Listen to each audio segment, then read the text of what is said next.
เลยนะครับนะตั้ง FM 106.0 เมกะเฮิรตซ์นะครับแจ้ซ้อนเรดิโออำเภอเมืองปานจังหวัดลำปางสวัสดีพี่น้องนะครับเนอะทุกคนทุกท่านเนอะนะครับสถานีวิทยุต่อไปครับ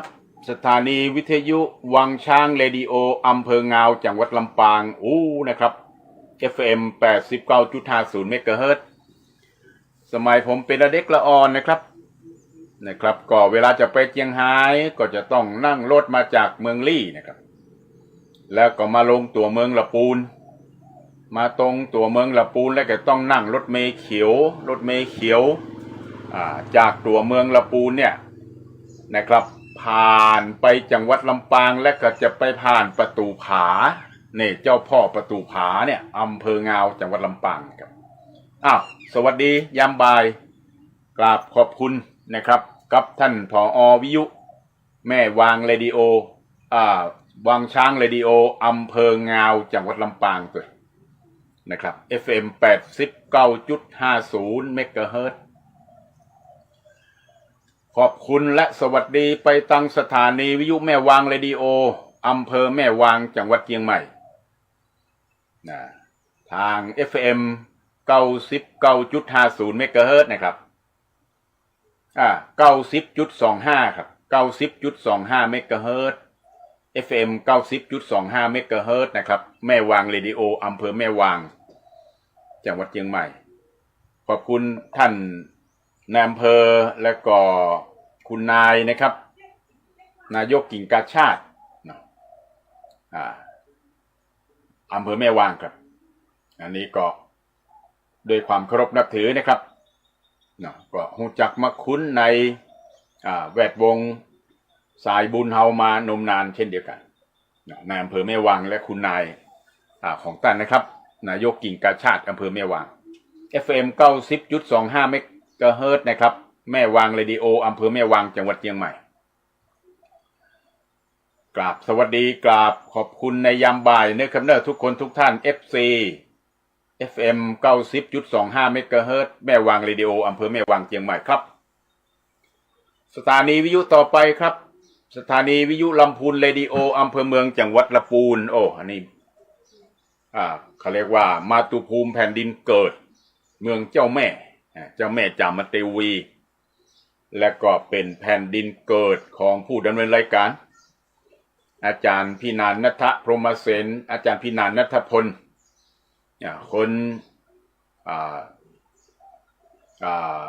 คนนิสัยตีตรงไปตรงมาครับพูดจากันในรายการนี้ผ่านไปทุกคลื่นเนาะ FM 99.50 เมกะเฮิรตซ์ลำพูนเรดิโออำเภอเมืองจังหวัดลำพูนเชียงใหม่ก็อยู่ใกล้กันนะครับเนาะเป็นเมืองนักบุญด้วยกันนี่แหละนะครับเนาะเป็นเมืองนักบุญลำพูนกับเมืองนักบุญเชียงใหม่กับเมืองนักบุญหรือจังหวัดอื่นๆกับเมืองนักบุญอยู่ในผืนแผ่นดินไทยด้วยกันก็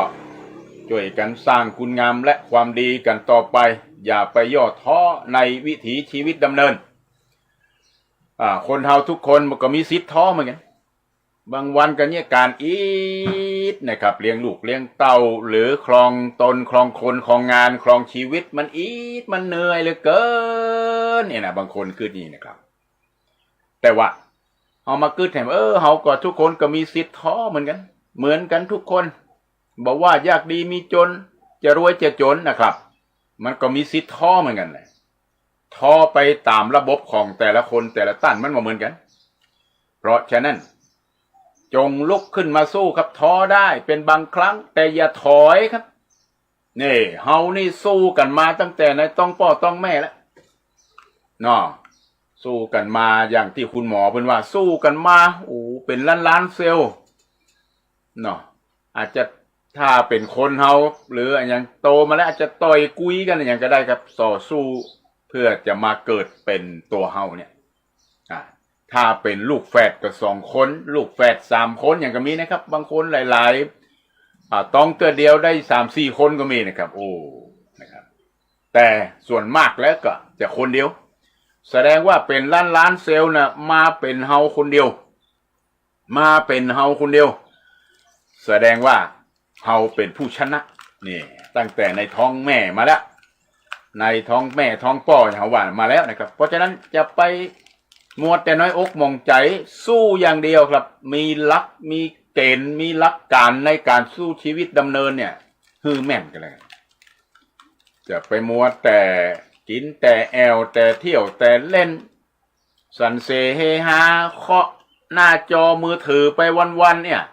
แล้วก็ไปสะสมขยะสมองมาโอ้นะครับอย่าไปเนี้ยกำเดียว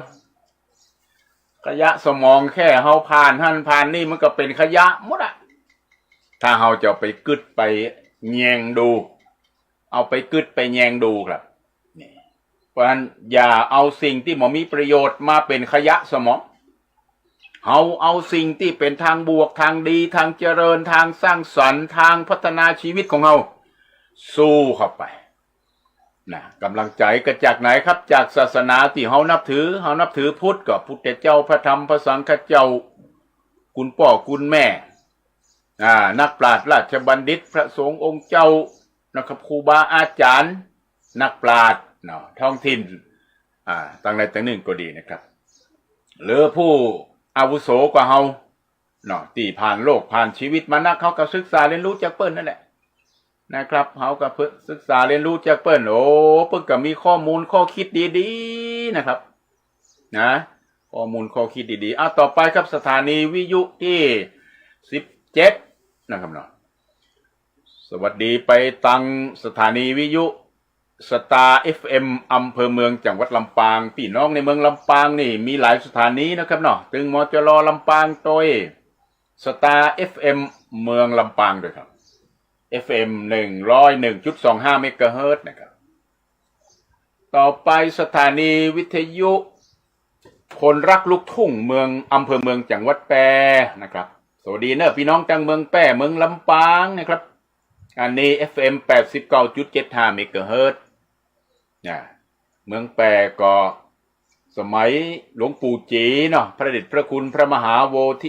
โพธิวงศาจารย์อดีตที่ปรึกษาเจ้าคณะภาค6อดีตที่ปรึกษาคณะผู้ปฏิบัติหน้าที่สมเด็จพระสังฆราชในสมัยนั้นพระมหาเถระแห่งวัดพระบาทมิ่งเมืองแห่งเมืองแป้แห่งสายเหนือเฮาครับอดีตรองสมเด็จพระราชาคณะอีกกันแล้วกันผู้สร้างโรงเรียนเวียงโกไสแล้วก็โรงเรียนที่วัดพระบาทแล้วก็เป็นอดีตรองอธิการบดีมจรแป้รูปแรกและก็ตั้งโดยเนี่ยครับสวัสดีครับพี่น้องตังเมืองแปรนะครับวิทยุคนรักลูกทุ่งอำเภอเมืองจังหวัดแพร่ FM 89.75 เมกะเฮิรตซ์ครับและฝั่งนี้ตึงในเมืองลำปางเฮากับสตาร์ FM อำเภอเมืองลำปาง101 FM 101.25 วิทยุคนรักลูกทุ่งอำเภอเมืองแพร่ FM 89.75สถานีวิทยุต่อไปสวัสดีนะครับที่เป็น FC และก็ฟังรายการทางสถานีวิทยุใต้ฟ้าเมือง2อำเภอ2จังหวัดแพร่ FM 106.50 เมกะเฮิรตซ์สวัสดีนะครับพี่น้องตังเมือง2อำเภอ2จังหวัดแพร่ทุกคนทุกท่านและบริเวณใกล้เคียงที่รับฟังคลื่นนี้ได้บอกว่าท่านจะฟังในรถหรือทางมือถือหรือทางวิทยุปกติหรือทาง Facebook ที่ถ่ายทอดสดในขณะนี้นะครับสถานีวิทยุ FM 106.50 เมกะเฮิรตซ์ใต้ฟ้าเมือง2อำเภอ2จังหวัดแพร่อยู่ดีมีจบมีใจทุกคนทุกท่านนะครับอยู่ดีมีสุขครับสถานีวิทยุต่อไปนะครับสถานีวิทยุที่18นะครับบ้านต้าเรดิโออำเภอชัยปราการจังหวัดเชียงใหม่สายเหนือของเชียงใหม่ครับ FM 91.75 เมกะเฮิรตซ์กราบขอบคุณท่านผอ.วิทยุและคณะกรรมการนะครับและก็ FC ของต่างคลื่นสถานีวิทยุบ้านท่าเรดิโออำเภอชัยปราการจังหวัดเชียงใหม่นะครับ90 FM 91.75 เมกะเฮิรตซ์พี่น้องชัยปราการสายเหนือก็ไปแล้วก็ม่วนนะครับเอาได้เห็นภูเขาเราดอยเหมือนกับที่เขาผ่านมาในหลายๆอำเภอหลายๆจังหวัดเนี่ยบางจังหวัดก็บ่มีภูเขานะครับมีภูเขาเป็นตัวอำเภอแต่บ่มีภูเขาก็มี เป็นตัวอำเภอแต่มีภูเขาก็มีนะครับอำเภอเมืองมีภูเขาก็มีนะไม่ใช่บ่มี นะครับต่อไปสวัสดีไปตังวิทยุคนเมืองนานอำเภอภูเพียงนะครับคนเมืองนานอำเภอภูเพียงจังหวัดนาน FM 104.50 เมกะเฮิรตซ์นะครับขอบคุณท่านผอ.วิยุและ FC ของคลื่น 104.50 คนเมืองน่านอำเภอภูเพียงจังหวัดน่านครับสวัสดีเนอะพี่น้องตางเมืองน่านช่วยกันดูแลวัดวาอารามต่างๆแล้วก็ช่วงนี้โดยเฉพาะอย่างยิ่งนะครับพระบรมธาตุเจ้าแจ้แห้งเนาะซึ่งมีพระเดชพระคุณพระชยานันทมุนีรองศาสตราจารย์ด็อกเตอร์เจ้าอาวาสวัดพระธาตุแช่แห้งพระอารามหลวงรองเจ้าคณะจังหวัดน่านผู้อำนวยการวิเลยสงฆ์นครน่านเฉลิมพระเกียรติสมเด็จพระเทพรัตนราชสุดาสยามบรมราชกุมารีเนี่ยกำลังบูรณะปฏิสังขรณ์พระบรมธาตุเจ้าแจ้แห้งนะครับวัดพระธาตุแช่แห้งพระอารามหลวงอยู่เนอะมีโอกาสก็ไปร่วมทำบุญด้วยกันครับก็ติดต่อในโฮมเพจ Facebook หรือตังวัดพระธาตุแช่แห้งพระอารามหลวงได้เลยเนอะนะครับตังพระเดชพระคุณพระชยานันทมุนีรองศาสตราจารย์ด็อกเตอร์นะครับท่านอาจจะฟังรายการนี้อยู่เนาะคนเมืองนานอำเภอภูเพียงผ่านคลื่นวิทยุ FM 104.50 เมกะเฮิรตซ์ไปหลายครั้งหลายคราไปเมืองน่านเมืองแป้ลำปางหรือเจียงไฮ้เมื่อไรก็ม่วนนะครับม่วนมีที่พักมีศิลปะวัฒนธรรมอย่างต่างๆสวยงามรักษากันไว้เนอะนะครับรักษากันไว้คนเมืองเหนือเฮาคนล้านนาเฮามีศิลปะวัฒนธรรมและพระพุทธศาสนาอันโดดเด่นกันแล้วกันนะครับสวัสดีไปตังสถานีวิทยุ วันนี้โอ้ลิงสัญญาณเยอะครับสวัสดีไปตังสถานีวิทยุ วันนี้โอ้ลิงสัญญาณเยอะครับสถานีวิทยุเพื่อท้องถิ่นและสิ่งแวดล้อมอำเภอพร้าวจังหวัดเชียงใหม่พี่น้องเมืองพร้าวเนอะสวัสดีนะครับห่างจากตัวเมืองเชียงใหม่แล้วก็สันกำแพงที่ออกอากาศอยู่เนี่ยก็ประมาณ100 กว่ากิโลเมตรเนี่ย FM 92.75 เมกะเฮิรตซ์พี่น้องเมืองพร้าวนะครับเดี๋ยวค่อยโทรมาในทุกๆคลื่นเนี่ยครับเนาะทักทายกันเดี๋ยวจะเปิดโอกาสให้ในตอนกลางๆรายการก็แล้วกัน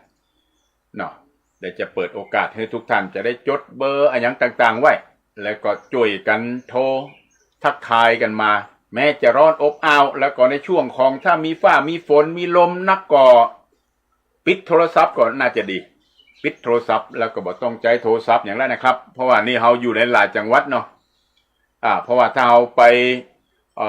โทรศัพท์เดวคลื่นจากดินฟ้าอากาศนะครับฟ้าผ่าฟ้าเพี้ยเนี่ยโอ้นะครับ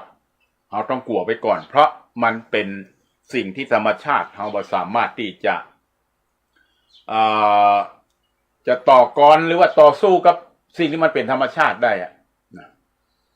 พระเดชพระคุณพระเทพรัตนนายกเจ้าคณะจังหวัดลำพูนเจ้าวัดวัดพระธาตุธริพูนชัยวรมหาวิหารผู้เป็นครูบาอาจารย์ของผู้ดำเนินรายการนี่แหละสอนบาลีนักธรรมมาเนาะเป็นนักเรียนรุ่นที่1ของโรงเรียนหอปริยศึกษาภาค7ผู้ดำเนินรายการนี่เป็นรุ่นที่เก่า นะครับรุ่นที่เก่าเลขตัวเดียวเหมือนกันแต่หลวงพ่อเจ้าคณะจังหวัดลำพูนองค์ปัจจุบันนี่เป็นรุ่นที่1 นะครับเฮียนในวิหารสะดือเมืองคณะสะดือเมืองปัจจุบันท่านก็เป็นหัวหน้าคณะสะดือเมืองวัดพระธาตุธริพูนชัยด้วยท่านก็บอกว่า ณัฐพลลมดินฟ้าอากาศเขาก็ตึงสู้มันไม่ได้อยู่แล้วเขาจะอย่างมาสู้กับมันก็เป็นไปตามธรรมชาตินั่นแหละเขาก็หาวิธีป้องกันมาได้ก็ต้องเนี่ยปล่อยไปตามเรื่องตำราวอย่างที่เขาเห็นเนี่ยเรื่องลมเนี่ยโอ้เมื่อกี่วันที่ผ่านมาลมโบนะครับระเนระนาดโดยเฉพาะอย่างยิ่งภาคกลางเมืองสันกำแพงเขาเนี่ย นะครับก็ขอให้กำลังใจกับทุกคนทุกท่านที่ประสบวาตภัยเนาะลม ลมหลวงลมหัวปีก็ทำให้ร้านก็ดีบ้านก็ดีตึกแถวก็ดีร้านค้าร้านอย่างต่างๆนะครับระเนระนาดเหมือนกัน ก็เหมือนกับหลายที่หลายแห่งกันครับ อันนี้ก็เป็นเรื่องธรรมชาติสวัสดีไปตั้ง FC แฟนรายการเนาะ FM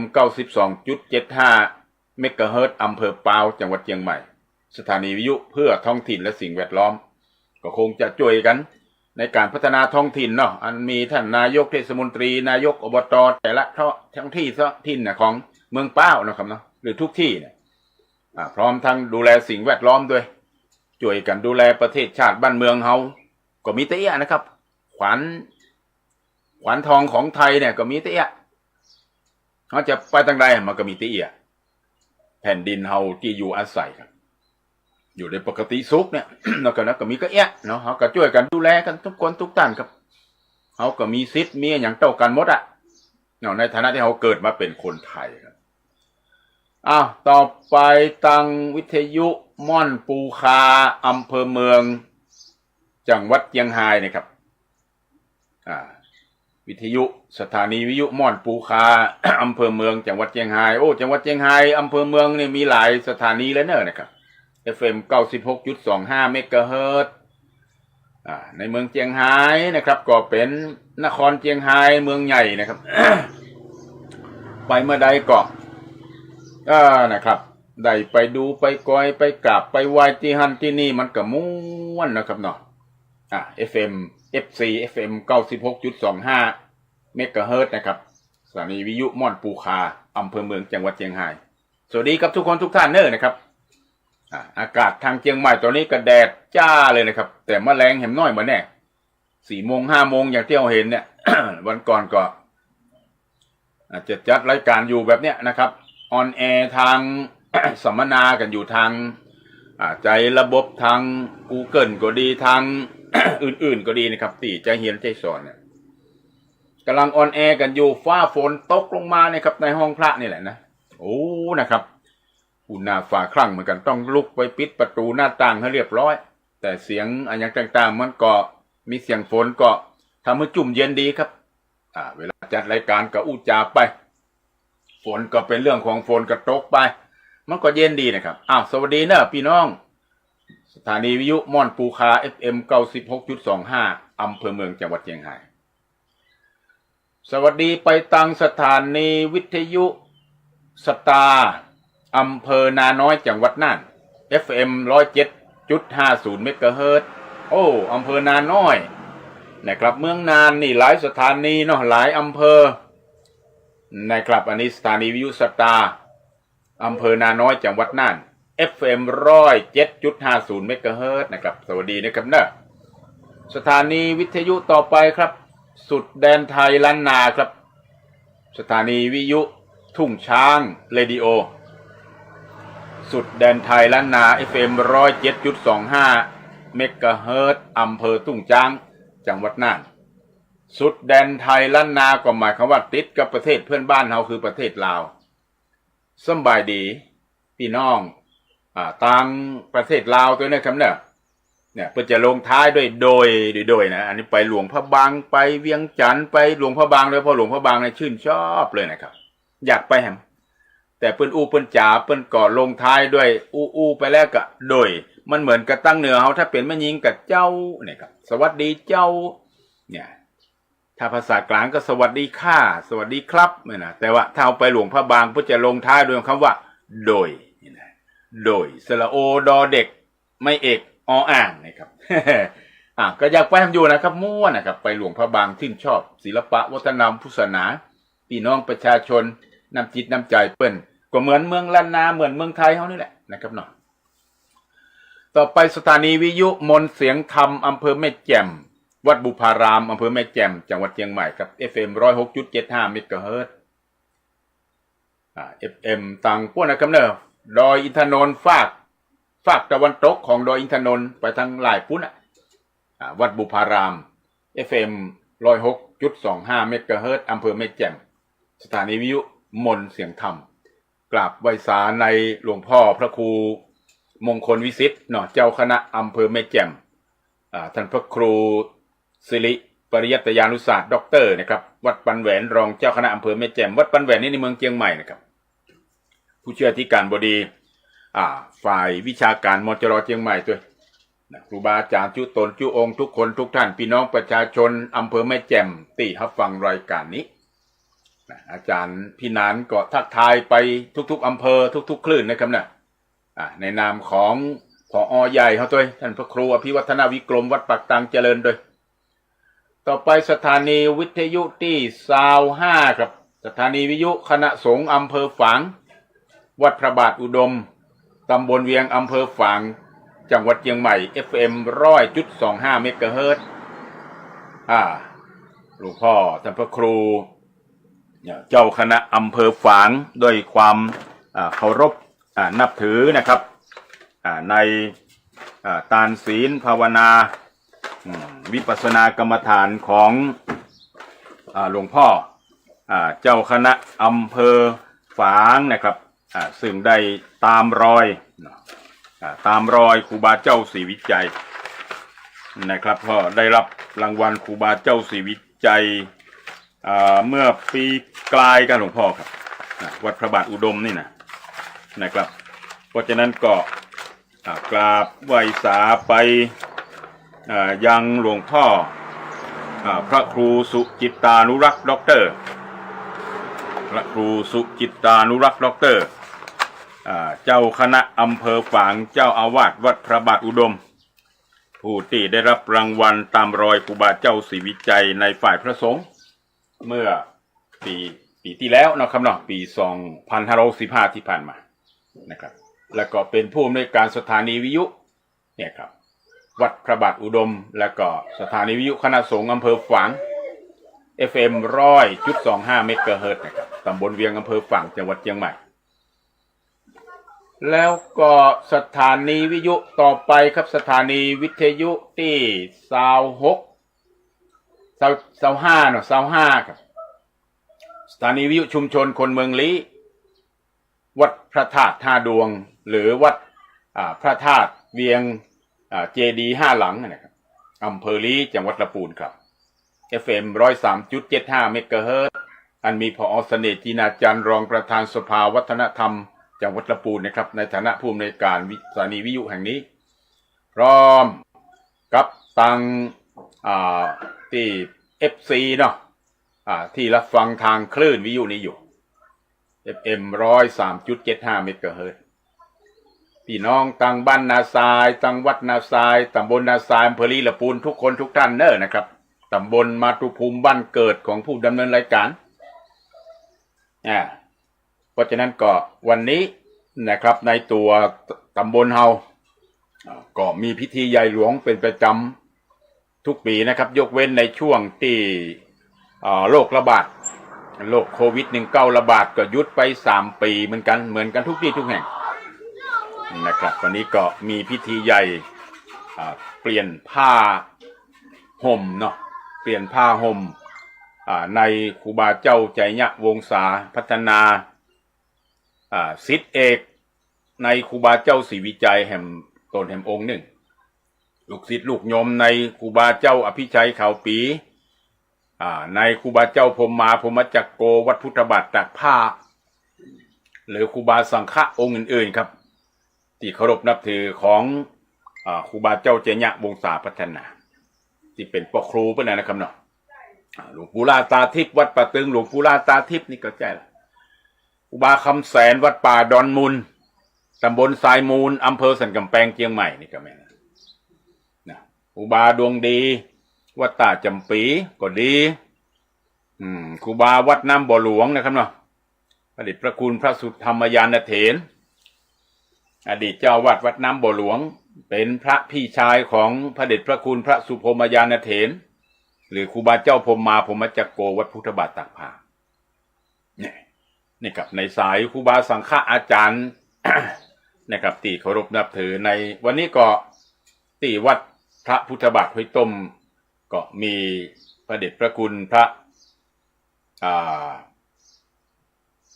พระธรรมโพธิวงศ์พระเดชพระคุณพระธรรมโพธิวงศ์เจ้าอาวาสวัดไทยพุทธคยาประเทศอินเดียท่านมานอนแฮมแกมเมอร์เป็นประจำกู้ปีครับท่านบ่พลาดเลยนะท่านเคารพนับถือครูบาเจ้าเจญะวงศาพัฒนาวัดพุทธบาทห้วยต้มมากเลย นะครับนี่พระเดชพระคุณพระธรรมโพธิวงศ์ผู้ช่วยเจ้าวาดวัดมหาธาตุยุวราชรังสฤษฎ์ท่าพระจันทร์กรุงเทพเนี่ยประธานพระธรรมทูตสายอินเดียเนปาลหัวหน้าพระธรรมทูตสายอินเดียเนปาลนะครับแล้วก็เจ้าวาดวัดไทยพุทธคยาประเทศอินเดียแล้วก็ช่วยดูแลหลายสิบวัดนอกกันแล้วกันนะครับเนาะเกือบ100 วัดเนาะของประเทศอินเดียและก็ประเทศเนปาลเลยที่เป็นวัดไทยหรือวัดที่อยู่ในเครือข่าย ของประเทศนั้นๆที่อยู่ใกล้เคียงกันนี่อันนี้ก็พระเดชพระคุณพระธรรมโพธิวงศ์วันนี้พระเดชพระคุณก็เดินทางมาที่วัดพุทธบาทห้วยต้ม พระเดชพระคุณพระเทพรัตนนายกเจ้าคณะจังหวัดลำพูนเจ้าอาวาสวัดพระธาตุสาริพุนชัยวรมหาวิหารพระเดชพระคุณพระศรีธรรมโสพลรองเจ้าคณะจังหวัดลำพูนนะครับวัดพระธาตุสาริพุนชัยวรมหาวิหารพระเดชพระคุณพระพุทธบาทพิทักษ์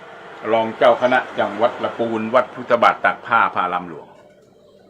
พร้อมด้วยเจ้าคณะอำเภอทุกอำเภอรองเจ้าคณะอำเภอทุกอำเภอเจ้าคณะตำบลเจ้าอาวาสทุกวัดเนาะของโดยเฉพาะที่ลำพูนนะครับและก็ในล้านนาในกรุงเทพในหลายๆที่หลายๆแห่งวันนี้ก็มาโปรดเมตตาที่วัดพุทธบาทห้วยต้มร่วมพิธีใหญ่หลวงเปลี่ยนผ้างานบุญใหญ่บุญหลวงครับเป็นเจ้าภาพลงทานอาหารลงทานน้ำดื่มผ้าไตร จีวรหรืออื่นๆครับแล้วก็มีพิธีเปลี่ยนผ้าเนาะอันนี้ก็มีในเขตอำเภอลีก็หลวงพ่อพระครูอินทวุฒิคุณเจ้าคณะอำเภอลีวัดบ้านกลาง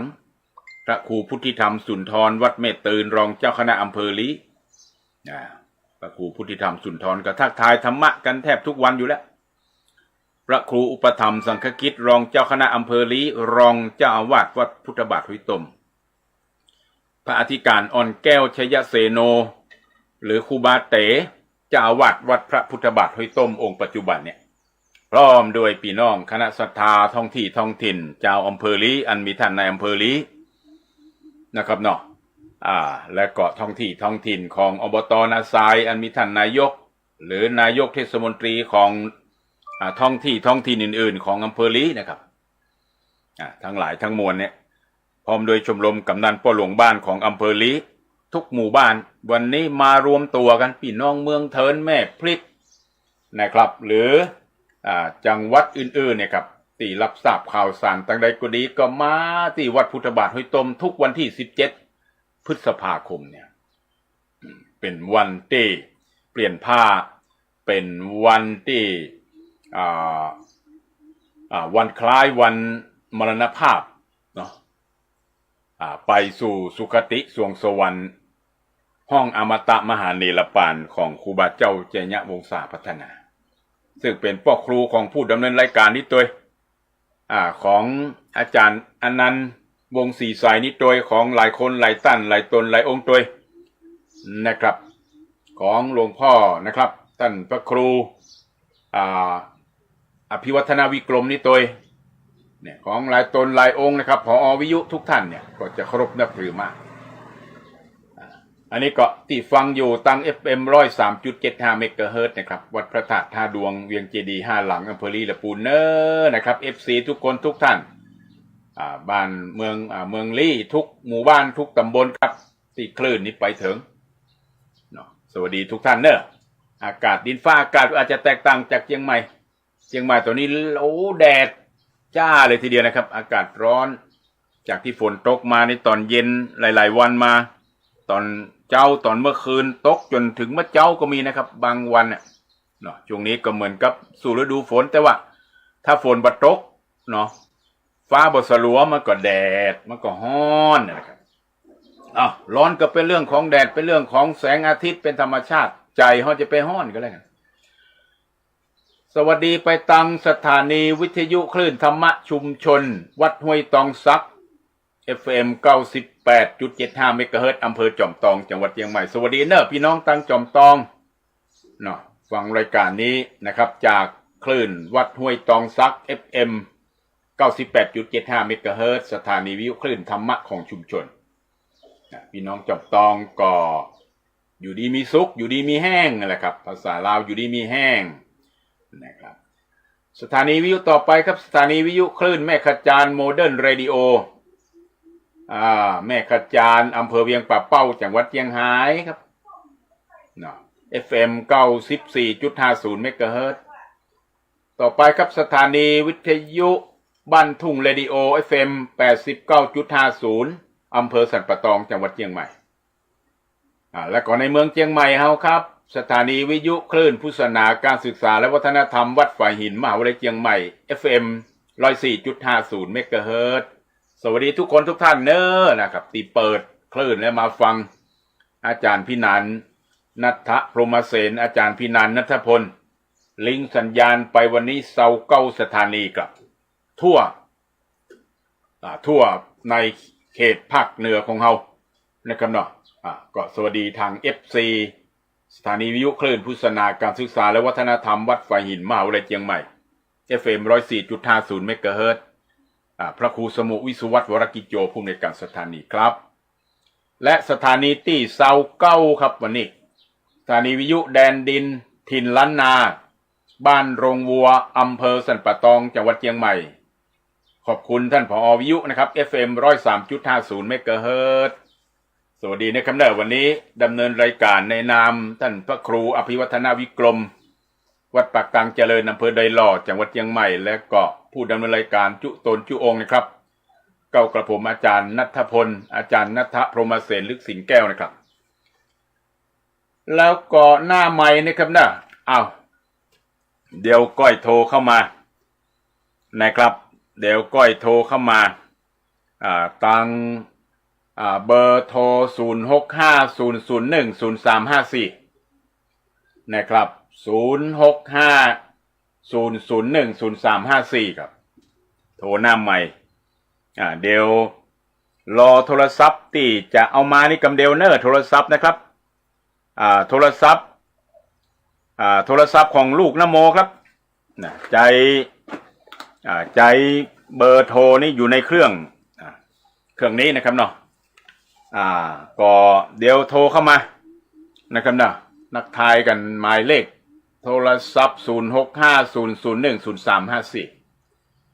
ท่านใดที่จะร่วมทำบุญอุปถัมภ์รายการตามกำลังศรัทธาของทุกท่านครับบัญชีจดไว้หน่อยก็ได้มีโอกาสเนื่องในการทำบุญต่างๆวันเกิดก็ดีงานพิเศษต่างๆก็ดีนะครับที่หมายเลขบัญชีธนาคารกรุงไทยนะครับ521-120-6142ครับหมายเลขอันนี้หมายเลขบัญชีครับหมายเลขบัญชี521-120-6142นะครับอันนี้ก็อุปถัมภ์รายการได้นะ521-120-6142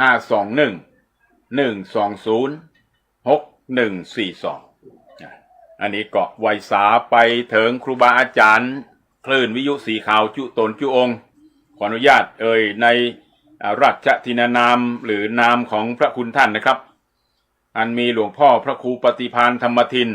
วัดพระธาตุม่อนจอมพ่ออำเภอเวียงป่าเป้าจังหวัดเชียงรายผู้มีพรรษายุการอายุ75พรรษา54ครับนี่ดำเนินรายการวิทยุในคลื่นวิทยุสีขาวนี่แหละ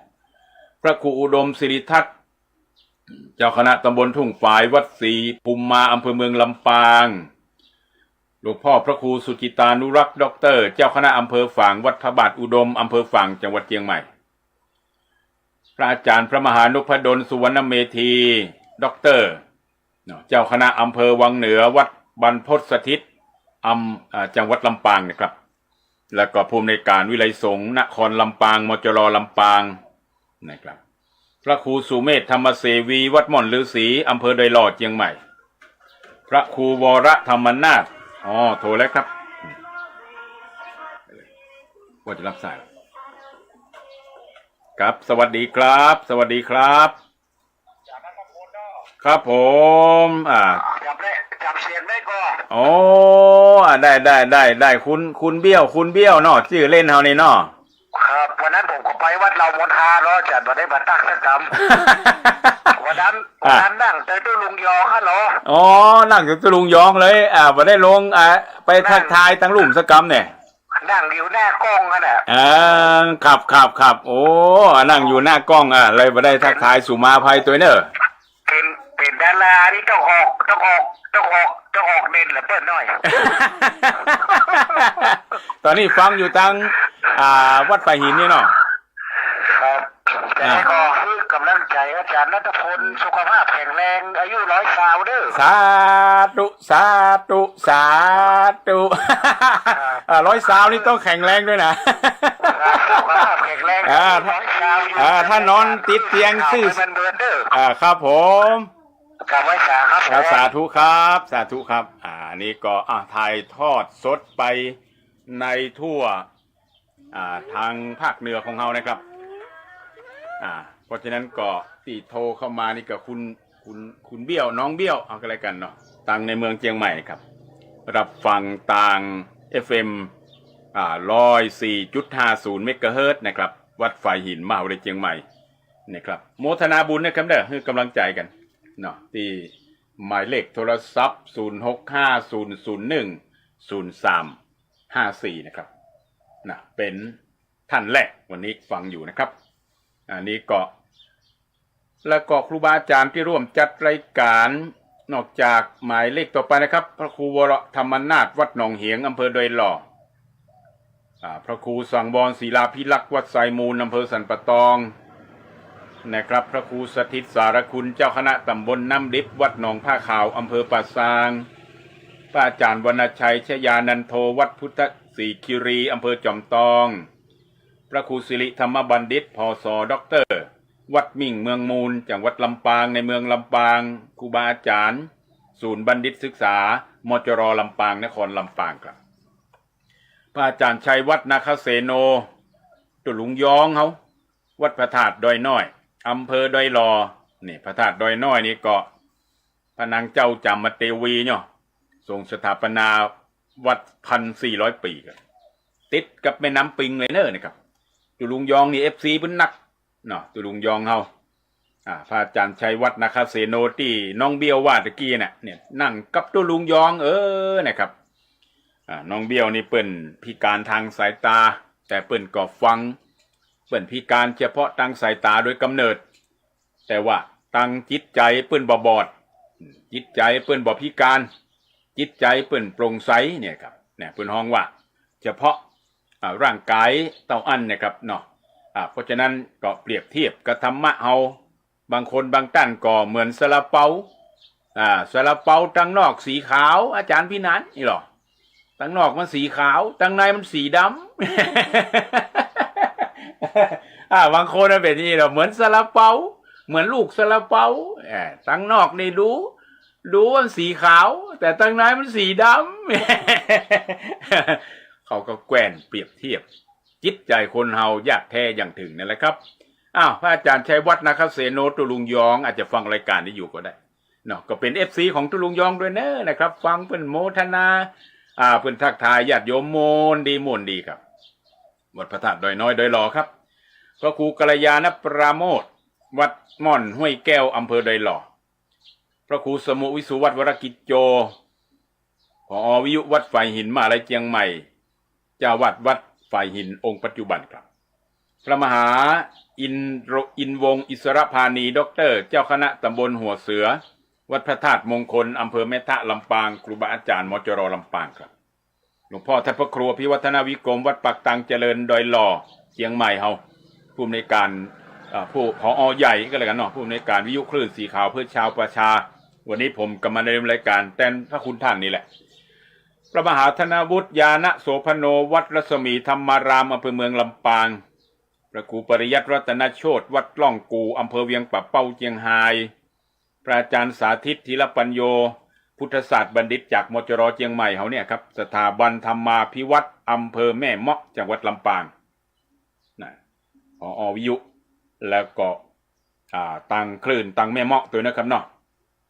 พระมหาสมชาตินันทธรรมิโกวัดหนองยาวอำเภอเวียงป่าเป้าเจียงไฮ้อันนี้ก็ลูกศิษย์ลูกโยมมจรเจียงใหม่เฮาโมทนาบุญเนอร์ท่านติช่วยดำเนินรายการนะครับในคลื่นวิทยุสีข่าวของเฮาลิงก์สัญญาณไปใน28-29สถานีเนี่ยพระอาจารย์สมชาติชาตะปัญโยปนะครับอุทยานธรรมพระสุนทรมุนีจังหวัดลำปางพระประหลัดจำนันสุธีโรวัดสันกูทองอำเภอเวียงป่าเป้าเจียงไฮ้พระอธิการเสวตปัญญาวชิโรวัดศรีดันชัยอำเภอแจ้ห่มลำปางพระดานุพลมุนิวังโสวัดห้วยแหนอำเภอแจ้ห่มจังหวัดลำปางพระครูประหลัดณัฐพงศ์ทิตะวุฒศิริวัดดอนจันทร์จังหวัดเจียงไฮ้พระพงศกรนะครับวัดม่อนฤาษีพระครูสังฆลักษณ์ธนอัตรัตนศิริวัฒริการามอำเภอเมืองละปูนพระครูจันทรกิจจารักษ์วัดจันทร์อำเภอกาลยานิวัฒนาจังหวัดเชียงใหม่นี่แฮมโตนแฮมองค์ครับที่เป็นพี่น้องภาษาท้องถิ่นปากกญอนี่ครับเนาะเนี่ยครับนี่ท่านพระครูนี่ตั้นหนึ่งละพระครูจันทรกิจจาพิรักษ์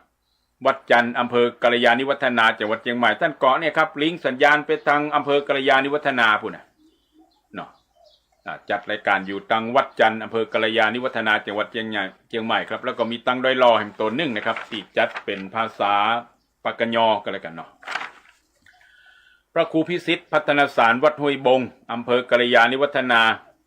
นะครับพระครูพิสิทธิ์พัฒนาสารวัดห้วยบงอำเภอกาลยานิวัฒนาจังหวัดเชียงใหม่หรือพระอาจารย์ปรสุชาติเดิมนะครับปรสุชาติเนี่ยเจ้าคณะตำบลเนี่ยครับเนาะของอำเภอกาลยานิวัฒนาเนี่ยเจ้าวัดวัดห้วยบงในอุปถัมภ์ของคณะสงฆ์และทางการและก็มจรด้วยตอนนี้วันนี้คงมาที่วัดพุทธบาทห้วยต้มนะครับเนาะอำเภอลีละปูนครับในพิธีเปลี่ยนผ้าครูบาเจ้าเจญะวงศาพัฒนาในฐานะเปิ้นก็เคารพนับถือและเคยอยู่วัดพุทธบาทห้วยต้มด้วยกันมานี่แหละพระอาจารย์จำเริญวัดม่อนปินพระธาตุม่อนปินอำเภอฝางครับพระอาจารย์ชวริชยวังโสวัดห้วยตองซักอำเภอจอมตองเชียงใหม่นะครับนี่แล้วก็พระอาจารย์ท่านัญชาวรยานโนที่พักสงฆ์เหล่ามณฑาทิพย์อำเภอดอยหล่อนะครับนี่ในจำนวนที่พระสงฆ์องค์เจ้าที่ช่วยกันจัดรายการทางวิทยุคลื่นสีขาวได้ทักทายไปแทบทุกตนทุกองค์ละตกหล่นไปตั้งใดตั้งหนึ่งก็ขอกราบสุมาภัยตัววันนี้นะครับก็ตรงกับวันที่วันพุธที่17เดือนพฤษภาคม2566แล้วเนอะนะครับเดือน8แฮมเกือบจะดับแล้วนะครับนี่นะครับเดือน8แฮมเกือบจะดับละแฮมบักกี่วันก็จะเดือน8ดับนี่นะครับเนาะแต่ว่านะครับแล้วก็ในแฮมบักกี่วันข้างหน้านี่ก็จะมีพิธีป่าเวณีติวขึ้นดอยของวัดพระธาตุดอยสุเทพอยู่แต่ว่าวันนี้ก็ถือว่าเป็นวันนี้เป็นวันสำคัญของหลายตนหลายองค์หลายคนหลายท่านและก็โดยเฉพาะอย่างยิ่งของคนไทยเฮานะครับวันนี้ก็ตรงกับวันที่17เดือนพฤษภาคม2516ตรงกับแรม13ค่ำเดือน8เหนือเดือน6ใต้นะครับก็เป็นวันที่เฮาท่านทั้งหลายได้ดูถ่ายทอดสดมาตั้งแต่เจ้านะครับเนาะนั่นก็คือเป็นวันพืชมงคลเป็นวันพืชมงคลนะครับวันนี้เพราะฉะนั้นก็พี่น้องประชาชนทุกคนทุกท่านที่นะครับไปทักทาย แต่กี้ผมก็ทักทายไปเอาทักทายใน FC ในรายการแล้วก็ประชาสัมพันธ์ไปถึงวัดพระธาตุแจ้แห้งตัวเนาะพระเดชพระคุณพระชยานันทมุนีรส.ด็อกเตอร์รองศาสตราจารย์ด็อกเตอร์เจ้าอาวาสวัดพระธาตุแช่แห้งพระอารามหลวงราชสกุลณน่านนะครับเนาะรองเจ้าคณะจังหวัดน่านผู้อำนวยการวิไลสงฆ์นครน่านเฉลิมพระเกียรติสมเด็จพระเทพพระรัตนราชสุดาสยามบรมราชกุมารีก็อุปถัมภ์รายการนี้นะครับ พระเดชพระคุณก็จ่วยเมตตาหอมมาหลายเตื้อหลายครั้งหลายคราครั้งละ2,000 3,000 4,000 5,000 1,000อันอย่างก็ดี500อันอย่างก็ดีครับเนี่ยครับท่านก็ฟังรายการนี้อยู่แล้วก็ในช่วงนี้ก็อย่างที่อูจ่าไปต้นรายการตะกี้ครับเพราะว่าลิงก์สัญญาณไปเซา9 สถานีวิทยุภาคเหนือเฮาวันนี้อย่างที่ได้ทาง Facebook ของพระเดชพระคุณเนี่ยครับFC ของทางวัดพระธาตุแจ้แห้งนะครับเนาะพระเดชพระคุณพระชยานันทมุนีรองศาสตราจารย์ดร.เจ้าวัดวัดพระธาตุแจ้แห้งรองเจ้าคณะจังหวัดน่านผู้อำนวยการวิทยสงฆ์นครน่านเฉลิมพระเกียรติสมเด็จพระเทพพระราชสุดาสยามบรมราชกุมารีนะครับมจร.น่านจังหวัดน่านกันแล้วกันท่านในฐานะเป็นพระสงฆ์องค์เจ้าในราชสกุลณน่านตอนนี้ก็กำลังบูรณะประฏิสังขรณ์พระบรมธาตุแจ้แห่งพระบรมธาตุประจำนักกษัตริย์ราศีปีเกิดปีเถาะกระต่ายไผเกิดปีกระต่ายเนอะไปช่วยหอมบุญหอมอย่างเนี่ยครับหรือปีอื่นๆก็ได้ทั้งนั้นครับหอมบุญปิดทองจังโกหรือทองคำหรืออื่นๆครับบริจาคจตุปัจจัยร่วมบูรณะปฏิสังขรณ์คือสำเร็จเสร็จสิ้นเนาะเนื่องจากเป็นที่1 ใน 12นักกษัตริย์ราศีเนี่ยก็สุดยอดเนาะที่องค์สมเด็จพระสัมมาสัมพุทธเจ้านะครับทรงโปรดถือว่าเป็นพระบรมธาตุเจ้าสำคัญของประเทศไทยของเราแถมองค์หนึ่งนะครับก็ขอเชิญชวนทุกท่านได้ร่วมบูรณะปฏิสังขรณ์บริจาคก่อนลิงก์ไปตังเนี่ยครับใน Facebook ภาษาไทยนะครับพระชยานันทมุนีณน่านนะครับพระชยานันทมุนีณน่านท่านก็เลื่อนมาชมในโฮมเพจของพระเดชพระคุณและของทางวัดด้วยพระชยานันทมุนีณน่านนะครับอันนี้ก็เชิญชวนทุกท่านพี่น้องประชาชนทุกๆจังหวัดและก็ทั่วโลกที่รับชมรับฟังทางFacebook ไลฟ์สดนัทธพรหมเสนนี่ด้วยเนาะแล้วก็เราจะได้รู้ข่าวสารของวัดพระธาตุแช่แห้งไปด้วยของมจร.น่านไปด้วยของคณะสงฆ์เมืองน่านไปด้วยนะครับท่านก็ชมรายการนี้และอุปถัมภ์รายการนี้อยู่นะครับกราบไหว้สาเนอพระเดชพระคุณนะครับถ้ามีอันยังเพิ่มเติมก็พระเดชพระคุณก็เมตตาโทรเข้ามาอย่างที่หมายเลขโทรศัพท์อยู่หน้า Facebook ผมนะครับเนาะแล้วก็นอกจากนั้นมีครูบอยเทพประสิทธิ์รับฟังอยู่นะครับนะครับต่างห่างโดงเนอร์นะครับสถานปฏิบัติธรรมพรหมมงคลก็คือพระเดชพระคุณหลวงปู่ทองสิริมังคโรเนี่ยอุปถัมภ์เนาะยุคสมัยมีชีวิตอยู่แล้วกระทั่งปัจจุบันนี้นะครับครูบอยเทพประสิทธิ์สลีต้นเฮือดเนาะแล้วก็อนุรักษ์ศิลปะวัฒนธรรมของตึงนงกองเนี่ยครับกองแห่เนาะศิลปะปีพาดปืนบ้านละนาวเนี่ยญาติธรรมที่ร่วมรายการบุญนี้แห่งต้านหนึ่งครับเนี่ยแล้วก็ได้รับเมตตาธรรมจากพระสงฆ์องค์เจ้าวัดวาอารามต่างๆเนาะนะครับได้ไปประคมห่มรงแห่นะครับเรื่องของศิลปะพื้นเมืองเรานะครับเนี่ยครูบอยเทพประสิทธิ์โมทนาบุญเนอะครูบอยเทพประสิทธิ์นะครับนี่ญาติธรรม FC รายการนี้แห่งต้านหนึ่งนะครับคุณจันจรัสสวัสดีเจ้าสวัสดีนะครับสวัสดีนะครับสบายๆนะครับเนาะแล้วก็นะครับครูประเสริฐเมธี2 ม2ตลอดการครับอันนี้ก็ครูบาอาจารย์โรงเรียนเมธีวุฒิกรลำปูนครับคุณสุชาติณสระบุรีอันนี้ศิษย์เก่ามจร.เชียงใหม่อาจารย์ชนภัทรอุดมสิริโชคสันโก้งสันกำแพงโมทนาบุญเนออาจารย์เนออันนี้เพิ่นมอบเหรียญเนาะรูปเหมือนแล้วก็หนังสือประวัติหลวงปู่ครูบาคำแสนนี่คำแสนน้อยถ้าคำแสนหลวงนี่ว่าสวนดอกครูบาคำแสนนี่นะอันนี้วัดป่าดอนมูลตำบลทรายมูลอำเภอสันกำแพงเชียงใหม่โมทนาบุญครับที่มอบเหรียญมอบวัตถุมงคลของหลวงปู่คำแสนนะครับไว้กราบไหว้สักการะบูชา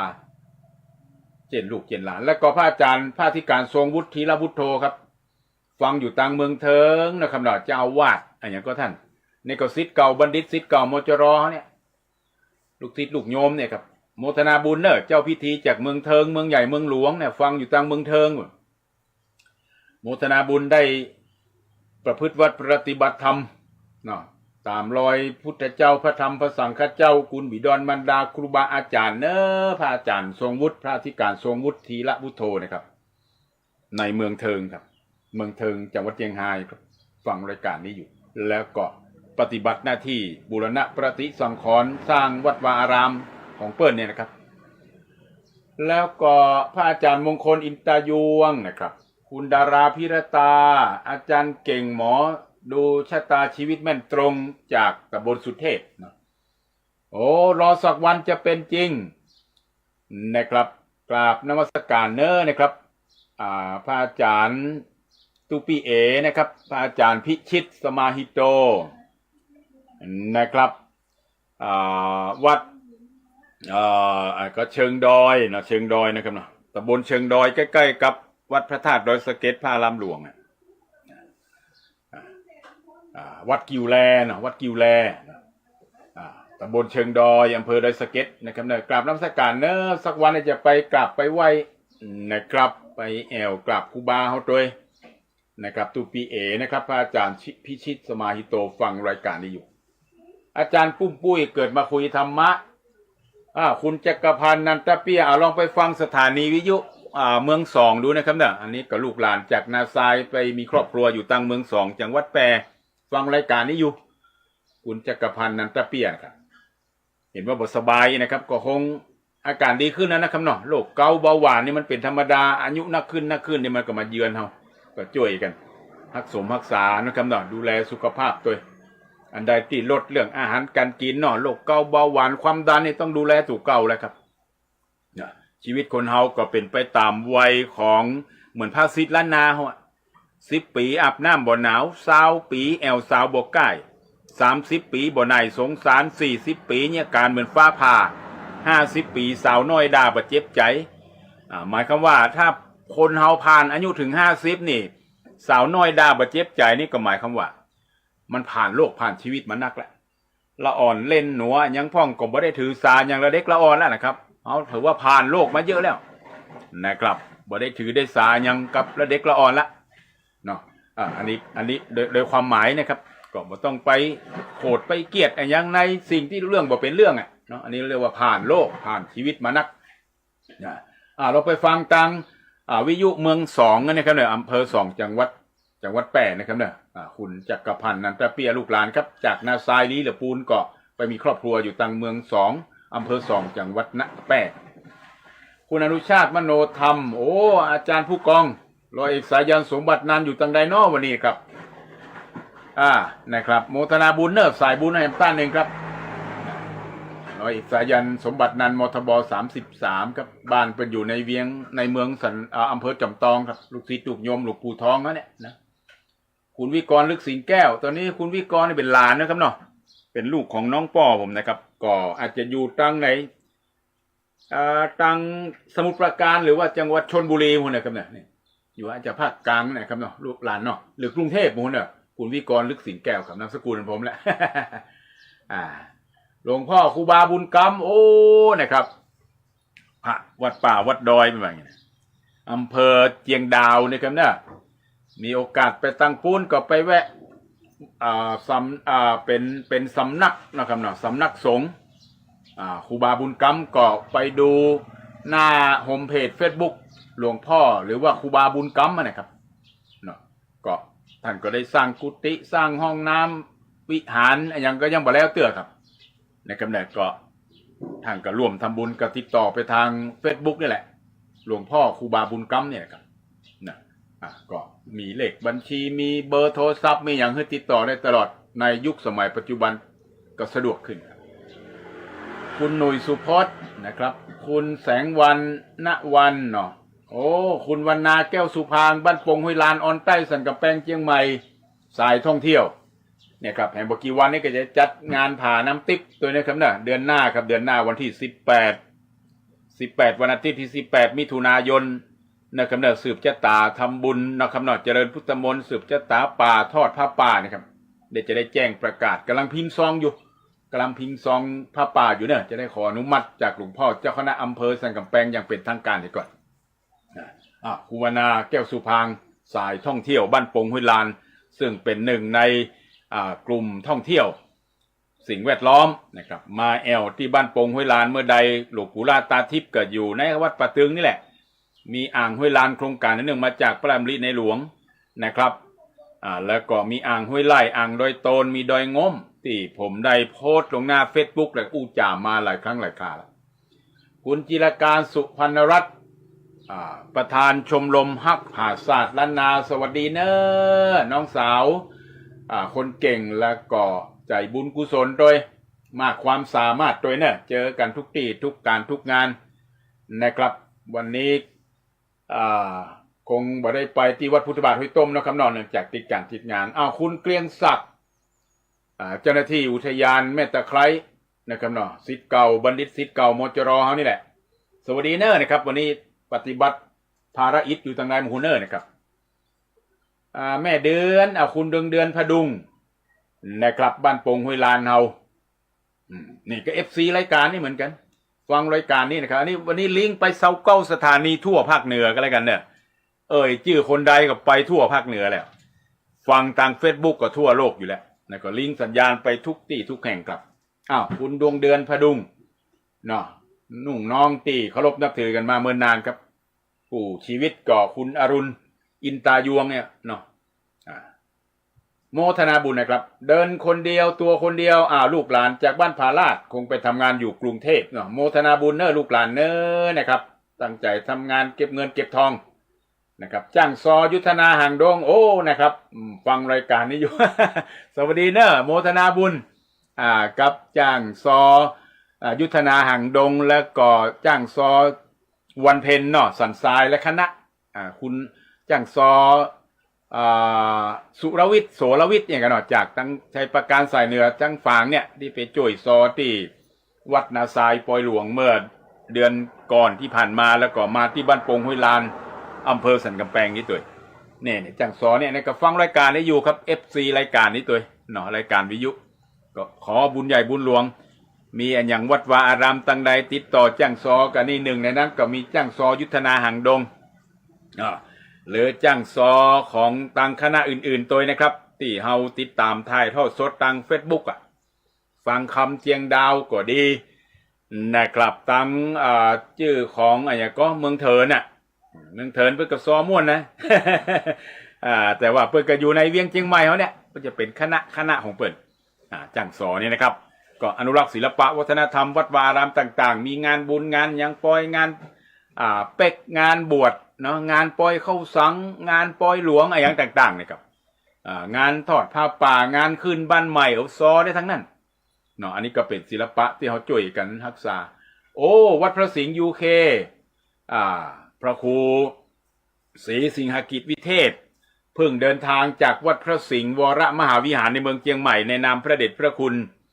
คณะสงฆ์วัดพระสิงห์ครับพระเดชพระคุณพระเทพสิงหวราจารย์ดร.รองเจ้าคณะจังหวัดเชียงใหม่เจ้าอาวาสวัดพระสิงห์วรมหาวิหารตะวาก็ไปส่งขึ้นเครื่องเมื่อตะวาเนี่ยบเดลคงอยู่ที่ต่างประเทศอังกฤษล่ะประธานสงฆ์วัดพระสิงห์ UK วัดสาขาของวัดพระสิงห์ในเมืองเชียงใหม่ครับนอกจากนั้นก็มีชีวิตเปื้อนฝุ่นแม่พิมพานันตน้อยนะครับฟังอยู่ตังบ้านนาทรายตำบลนาซามอำเภอลีละปูนบ้านเกิดเมืองนอนของผู้ดำเนินรายการนี่ครับและก็ตังหน้า Facebook ใหญ่เดี๋ยวขออนุญาตไปดูตังด้านหน้าของกล้องหน่อยนะครับเนาะเพื่อเราจะได้รู้ว่านะครับก่อนจะจะจ่าแค่ทักทายนี่ก็เป็นชั่วโมงละเจ้าสัวแสนล้านเห็นกว่าฮะพระอาจารย์สมุคำแสนครับเลขานุการในพระครูบาโตวัดพระบาทปางแฟนพระครูประหลัดกิตติตวิริโยครับ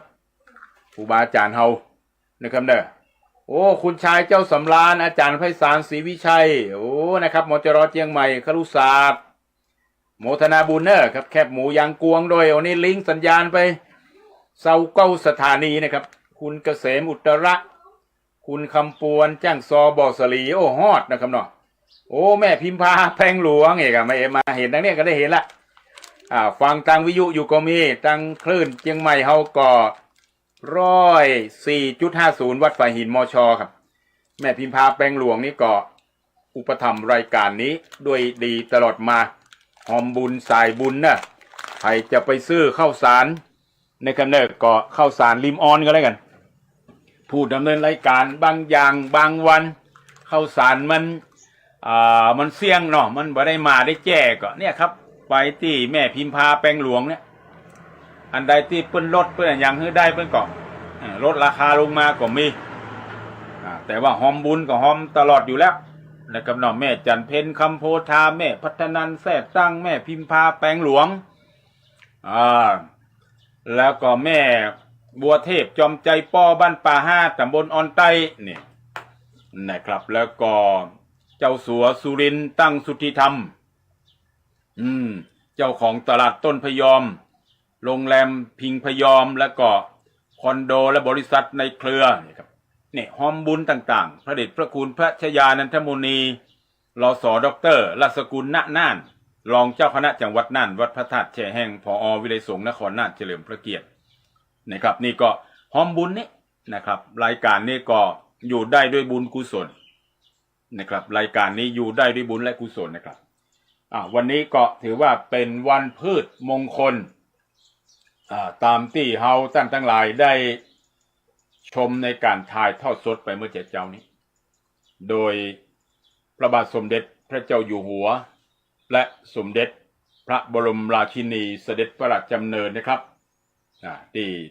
มณฑลพิธีท้องสนามหลวงกรุงเทพมหานครเมื่อเจ้านี้มีปลัดกระทรวงเกษตรและสหกรณ์เป็นพญาแรกนาขวัญ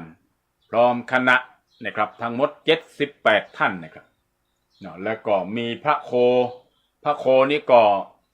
สวยงามนะครับเนาะที่ได้น้อมถวายทุกๆปีก็จะมาจากวัดละปูนเฮาเนี่ยนะครับเนาะพระโคปีนี้ก็เรียกว่าพระโคพอกับพระโคเพียงคือเศรษฐกิจพอเพียงนะครับของในหลวงรัชกาลที่9นะพระโคพอและพระโคเพียงพระราชพิธีพืชมงคลจรดพระนางคันแรกนาขวัญปี2566เมื่อพระโคได้เสี่ยงทายกินหญ้ากับกินเหล้านี่นะครับเนาะหญ้าพระโคได้กินหญ้าพยากรณ์ว่าน้ำท่าจะบริบูรณ์พอสมควรธัญญาหารพลาหารภักษาหารมังสาหารอุดมสมบูรณ์ดีนะครับเนี่ยปีนี้ก็อาหารการกินเนาะน้ำท่าก็จะบริบูรณ์พอสมควรส่วนธัญญาหารพลาหารภักษาหารมังสาหารอันนี้เป็นภาษาบาลีครับก็บวกอาหารนั่นแหละเนาะอุดมสมบูรณ์ดีครับปีนี้อุดมสมบูรณ์ดีพระโคกินเหล้านะครับกินหญ้าก็กินเหล้าพยากรณ์ว่าคมนาคมจะสะดวกขึ้นคมนาคมจะสะดวกขึ้นค้าขายกับต่างประเทศดีขึ้นเศรษฐกิจรุ่งเรืองนะครับจะได้เลือกตั้งไปก่อนเมื่อวันก่อนเนาะจะเป็นอย่างไรเพื่อนตอนนี้ก็อยู่ในกระบวนการของตามขั้นตอนของกกต.เนาะที่จะต้องดูแลการเลือกตั้งให้บริสุทธิ์ยุติธรรมอาจจะใช้เวลาประมาณ60วันเนี่ยเนาะ2 เดือนกว่าจะฟอร์มรัฐบาลตั้งรัฐบาลได้ก็พูดกันนะสิงหากันยาหรือตุลากันยาพูดนะครับ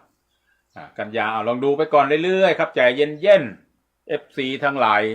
นะครับใจเย็นๆนะครับเพราะฉะนั้นพระโคเสี่ยงทายกิน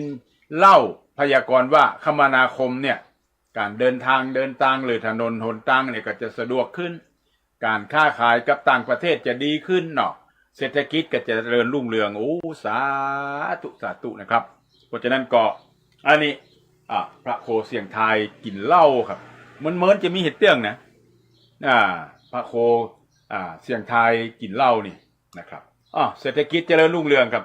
เหมือนเฮานึกถึงที่เฮาได้กินเหล้ากินยากินเบียร์อย่างเนาะร่วมกับเหมือนหนังจีนเฮาดูหนังจีนกินกับคนถูกใจคารวะพันจอก ก็ไม่เมาเสียวเขาดูหนังจีนน่ะเสียวสั่งจอนะ นะครับเพราะฉะนั้นก็การค้าขายกับต่างประเทศดีขึ้นเศรษฐกิจรุ่งเรืองนี่พระโคเสี่ยงทายกินเหล้าครับการเสี่ยงทายผ้านุ่ง5 คืบพระยากรณ์ว่าน้ำจะมีปริมาณพอดีข้าวกล้าในนาจะได้ผลบริบูรณ์และพาราหารมังสาหารจะอุดมสมบูรณ์ดีนะครับสมบูรณ์ดีสาธุครับเมื่อพี่น้องเจ้าให้เจ้านาเจ้าเกษตรเอาได้ทำไร่ไถนาทำอย่างต่างๆเนี่ยครับเนาะก็จะทำให้อุดมสมบูรณ์นะอันนี้วันนี้ที่วันจรดพระนางคันแรกนาขาดขวัญหรือพระราชพิธีพืชมงคลหรือวันพืชมงคลครับวันนี้เป็นวันหยุดราชการตัวนะครับเนาะแล้วก็ถือว่าวันที่ตั้งสำนักพระราชวังและก็รัฐบาลเนี่ยครับถือว่าเป็นวันกำหนดจัดพระราชพิธีพืชมงคลจรดพระนางคันแรกนาขวัญก็เพื่อความเป็นสิริมงคลบำรุงขวัญเกษตรกรจัดขึ้นในเดือน6หรือเดือน8เหนือเดือน6ภาคกลางของทุกๆปีตามฤกษ์ยามด้วยนะครับนับเป็นเวลาเริ่มต้นทำนาและยังถูกกำหนดเป็นวันเกษตรกรประจำปีด้วยวันนี้ก็ขอแสดงความยินดีกับเกษตรกรที่ได้รับรางวัลอันนี้เราได้ถ่ายทอดสดอะไรอย่างต่างๆไปทุกที่ทุกแห่งนะครับทั้งหมู่ทั้งมวลแล้วนะครับเนาะแล้วก็วันนี้ก็ที่วัดพระพุทธบาทห้วยต้มนะครับก็เป็นวันเปลี่ยนผ้าไตรจีวรเนาะผ้าห่มผ้าของครูบาเจ้านะครับเนาะใจยะวงศาพัฒนาซึ่งเป็นพ่อครูของผู้ดำเนินรายการอันนี้หลายคนหลายท่านก็ได้ไปร่วมพิธีได้ไปตั้งโรงทานอาหารโรงทานน้ำดื่มหอมจตุปัจจัยหอมผ้าไตรเนาะเนื่องในโอกาสครบรอบมรณกาล23 ปีเปิดจัดงานมาตั้งแต่วันที่15ถึง17พฤษภาคมวันนี้เป็นวันสุดท้ายนะครับ15ถึง17พฤษภาคมวันนี้ก็ขออนุโมทนาบุญทุกท่านทุกตนทุกองค์นะครับขอบารมีพุทธเจ้าพระธรรมพระสังฆเจ้าสิ่งศักดิ์สิทธิ์เทพเทวาทั้งหลายทั้งปวงขอบารมีหลวงปู่ครูบาเจ้าเจยะวงศาพัฒนาปกปักรักษาคุ้มครองให้ท่านและครอบครัวอยู่เย็นเป็นสุขมีกินมีใจบ่เจ็บบ่จนบ่ทุกข์บ่ยากร่ำรวยด้วยกันทุกคนทุกท่านเนอะนะครับ FC แฟนรายการทุกท่านครับวันนี้ก็เป็นพิธีใหญ่หลวงครับอย่างที่อูจ่าไปตั้งแต่ต้นรายการแล้วก็ปกติปีใหม่ปื้นเมืองล้านนาอันนี้เป็นรายการยิบเล็กยิบน้อยคิดว่าจะมีประโยชน์บ่นักกันน้อยนะครับอันนี้เราลองไปดูว่าในช่วงเดือนอย่างเนี้ยเนาะนี่ปกติปีใหม่หนังสือปีใหม่ปื้นเมืองนะครับล้านนาเรานะครับปีนี้ก็เป็นปีเถาะกระต่ายนะครับเนาะเพราะฉะนั้นเขาก็ไปดูในช่วงที่เรียกว่าเป็นช่วงเป็นช่วงแล้วก็ไปดูวันเกิดเนี่ยก็จะไปลืมเนอะวันเกิดของแต่ละวันเนี่ยปีนี้คนเกิดวันศุกร์เนาะคนเกิดวันศุกร์นี่มีเคราะห์ก็ส่งเคราะห์เห็นเนอะคนเกิดวันศุกร์นะจะไปลืมนะนอกนั้นก็จะดีในจำนวน6 วันเนี่ยดีแต่บุคคลประมาทอย่างนั้นนะครับก็จะ6 วันนั้นจะดียกเว้นคนเกิดวันศุกร์เนี่ยเพราะปีนี้ก็เคราะห์ซ้ำกรรมชัดนะครับก็เคราะห์ซ้ำกรรมชัดนะครับระวังอุบัติเหตุและการสูญเสียเสื่อมยศเสื่อมลาภอย่าประมาทในคำโกหกหลอกลวงเนี่ยก็ไปส่งเคราะห์สืบชะตาให้เนี่ยคนเกิดวันศุกร์นะทีนี้เรามาดูในช่วงของเนี่ยครับดินฟ้าอากาศเนี่ยก็ในช่วงของเดือน7เดือน8เหนือก็เมษาพฤษภาเนี่ยครับนี่อันนี้ก็เอาไปอ่านเอามาคิดได้อยู่นะว่าจะตรงหรือไม่ก็จะตรงหรือไม่นี่ก็ลองเอาไปคิดต่อไปเรื่อยๆนี่ก็ ลาหูล้วงทรัพย์ก่อเกิดปัญหาหนี้สินครัวเรือนจนเกิดอาชญากรอาชญากรรมระส่ำระสายทั่วบ้านทั่วเมืองเนี่ยลักษณะนี้มีการล่อลวงหลอกต้มตุนทวีคุณจนชุกชุมเนี่ยก็เดือน7เดือน8คือเมษาพฤษภาครับเอาต่อไปครับอันนี้ก็ผู้คนจะมีหนี้รอบด้านการเงินในบ้านเมืองก็จะปั่นป่วนลักษณะนี้ก็ลองเอาไปวิเคราะห์ดูจะป่วนหรือปั่นหรือบ่ป่วนอะไรอย่างก็ลองดูต่อไปแล้วก็เดือน11ถึงเดือน12กันยาตุลาครับก็ระวังอุบัติเหตุใหญ่นี่อย่างต่างๆนะครับเนาะแล้วก็เดือน3เหนือคือธันวา66เนี่ยเป็นต้นไปก็อย่างต่างๆก็จะเริ่มดีขึ้นครับจะมีปาฏิหาริย์เข้ามาเปลี่ยนแปลงการปกครองบ้านเมืองอันนี้วิเคราะห์ไปตามนี้นะปีนี้ฝนตกก็ในโลกมนุษย์เฮาปีนี้นะครับในโลกมนุษย์เฮาก็ฝนตกอยู่45นะครับเพราะฉะนั้นก็ลองไปวินิจวิเคราะห์ตามปกติหนังสือปีใหม่พื้นเมืองนะมนุษย์โลกเฮาฝนตก45เนี่ยฝนหัวปีกลางปีมีมากน้ำท่าอุดมสมบูรณ์หัวปีเขาเห็นก็ฮะฝนตกยังมาไม่ก็ฮะหัวปีและก็กลางปีเนี่ยน้ำมีมากน้ำท่าอุดมสมบูรณ์แต่ว่าพายุแรงเห็นก็ฮะอย่างวันก่อนที่อันนี้อยู่ใกล้แล้วก็ใกล้ตัวอำเภอสันกำแพงเนาะโอ้นะครับพากลางเมืองสันกำแพงโรงเรียนต่างๆครับต่างห้างร้านอย่างต่างๆที่อยู่ในร่องของลมแรงหัวปีเนี่ยก็ระเนระนาด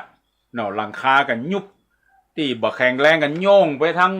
หลังคาเนี่ยครับเนาะอันนี้ก็ถือว่าดูในเรื่องของหัวปีนี่ฝนดีกลางปีกับฝนดีน้ำท่าอุดมสมบูรณ์พายุแรงนี่ตรงแล้วเนี่ยตรงละพืชพันธุ์ธัญญาหารแม้จะอุดมสมบูรณ์แต่บางอย่างกับแปลงพวกนี้แปลงอย่างบ่ได้ราคาดีนี่แหละข้าวในนาก็ได้10เสีย1ก็โอเคอยู่นะได้10เสีย1ถ้าสมมติว่ามี11ส่วนเนาะก็เสียไป1ก็ได้มา10นี่ก็โอเคนะ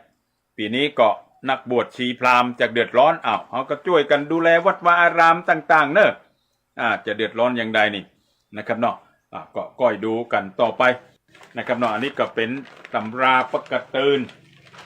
ปืนบ้านล้านนาไทยของเรานะครับในเรื่องของการทำนายทายทักของในเรื่องเกี่ยวกับการประเพณีปีใหม่เมืองล้านนาเฮานะครับแล้วก็แถมประการหนึ่งนะครับเนาะที่อยากจะเอามามาจ๋าคือกับทุกท่านบอกว่ากำลังติดตามอยู่เจ้าวัดไฟหินแต่งชุดสบายน้อยอากาศมันร้อนนะครับเนาะเนื่องจากนี่ขนาดเปิดหน้าต่าง6บานแล้วก็ใจพัดลมธรรมดาเนี่ยอยู่ในชั้น2ห้องพระที่บ้านชั้น2นี่เป็นห้องพระนะครับก็อากาศมันยังร้อนอยู่ก็เลยใส่ชุดสบายนะครับฟังตังเสียงเนาะคนเฮาก็เนี่ยครับหลายสิ่งหลายอย่างก็ไก่งามเพราะขนคนงามเพราะแต่งเนี่ยก็บอกเป็นสังครับเฮามาฟังเอาสิ่งละอันพันละเล็กละน้อยนะครับที่ได้จากรายการทางสถานีวิทยุคลื่น4ข่าวเพื่อชาวประชาวันนี้ถ่ายทอดสดไป29สถานีในทั่วภาคเหนือของเรานะครับเนาะทุกๆจังหวัดเนาะตีลิงสัญญาณกันแล้วก็ฟังทาง Facebook ไลฟ์สดเนี่ยก็ไปทั่วโลกอยู่แล้ววันนี้ก็เลยแต่งตัวสุมาเนี่ยแต่งตัวสบายๆนะครับแต่งตัวแบบสบายๆแล้วก็ในช่วงนี้ตอดแมลงกูวันนะครับเนี่ยหลังจากจบรายการนี้ก็จะต้องเดินทางไปที่วัดสวนดอกพระรามหลวงนะครับในเมตตาปรมีธรรมเนอพระเดชพระคุณพระราชรัชมุนีรองเจ้าคณะจังหวัดเชียงใหม่เจ้าวาดวัดสวนดอกพระรามหลวงแล้วก็คณะสงฆ์วัดสวนดอกพระรามหลวงแล้วก็มหาวิทยาลัยมหาจุฬาลงกรณราชวิทยาลัยวิทยาเขตเชียงใหม่วัดสวนดอกพระรามหลวงก็ดีสถานที่ใหม่บ้านปงกุมตำบลป่าเมี่ยงดอยสะเก็ดก็ดีที่วัดพระสิงห์ก็ดีวัด สีโสดาพระลำหลวงในพระเดชพระคุณพระเทพโกศลก็ดีนะครับหมดจรเชียงใหม่เขาเห็นอยู่หลายที่เนาะพระเดชพระคุณนะครับพระประชานาถมุนีวัดดอนจันทร์ก็ดีวัดดอนจันทร์กับอำเภอเมืองเขาเนี่ยเห็นอยู่หลายที่หลายแต่งหลายที่หลายแห่งนะครับหมดจรเชียงใหม่เนาะก็อยู่ในวัดก็ดีอยู่ที่สถานที่ใหม่ที่บ้านปงกุ่มตำบลป่าเมี่ยงดอยสะเก็ดนี่ก็ดีนะครับอันนี้ก็แมลงก่อตั้งแต่วันที่15ถึง21เนาะทุกค่ำคืนก็มีพิธีเทศและสวดพระพิธรรมนะครับเนาะคุณแม่จินดาณเกียงใหม่อายุ99ปี1เดือน19วันโอ้แต่ว่านี่อายุ99เนาะโอ้นะครับหลายคนหลายท่านก็ยิ้มว่าข้าพเจ้าเก่ากับผมเนาะได้แทงพ่อหอมปากหอมคอซื้อหวยเนี่ยหวยรัฐบาลหรืออื่นๆเก่าก้าวไกลเนาะเก่าออกเก่าแล้วก็0330ทั้งบนนะ03ก็ถูกไปหลายคนแล้วก็ยิ้มไปหลายคนแต่ส่วนมากก็งวดนี้ยิ้มไม่ค่อยออก เพราะว่าเลขเบิ้ลนี่ส่วนมากจะบอกให้แต่งกันที่ถูกนี่มีแต่มันมีน้อยครับก็โมทนาบุญทุกท่านครับเอามาแม่ชีจิตจินพานีอูทองเนี่ยคุณแม่กอบกุลลำพูนโดยนะครับรับชมรับฟังกันอยู่มักหน้าหลายตาคุณปัชญาต้อยนะคุณต้อยกะเลียงเนาะกะเลียงเปิดเจ้าห้องผมว่าอีกก็อันนี้กะเลียงก็ฟังอยู่เนอะหลานขน้องติ๊บอูดก็ฟังอยู่ครับต่างบ้านแม่วางตำบลดาซามพลีละปูนนะครับวันนี้นะครับก็ในช่วงของท้ายรายการในวันนี้ถ้าบ่มีผู้ใดโทรมาเนาะถ้าจะโทรมาทักทายกันนะครับถ้าจะโทรมาทักทายกันก็โทรมาได้ก็ได้ทักทายกันอยู่ตั้งนั้นตั้งนี้นะครับมันก็ทำให้เราได้ฮู้ว่าเปิ่นฟังอยู่ตั้งใดนะครับเปิ่นฟังอยู่ตั้งใดก็โทรมาที่หมายเลขหมายเลข0650010354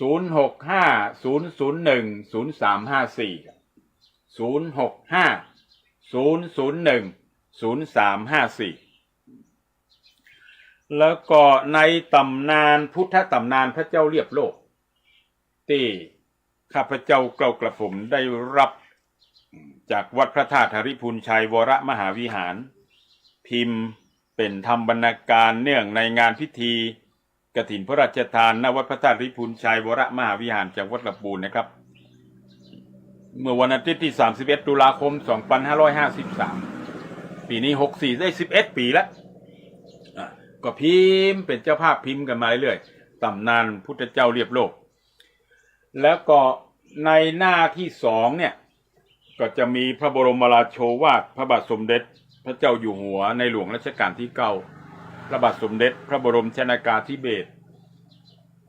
มหาภูมิพลอดุลยเดชมหาราชบรมนาถบพิตรในหลวงรัชกาลที่9นะครับมีพระบรมราโชวาทดังนี้นะครับพระพุทธศาสนาแสดงความจริงของชีวิตแสดงทางปฏิบัติที่จะให้บรรลุความสุขสูงสุดของชีวิตมีวิธีการสั่งสอนที่ยึดหลักเหตุและผลว่าทุกสิ่งเกิดจากเหตุผู้ใดประกอบด้วยเหตุอย่างไรเพียงใดก็ได้ผลอย่างนั้นเพียงนั้นพระพุทธศาสนามีธรรมะอยู่มากมายหลายชั้นอันพอเหมาะพอดีกับอัธยาศัยจิตใจของบุคคลประเภทต่าง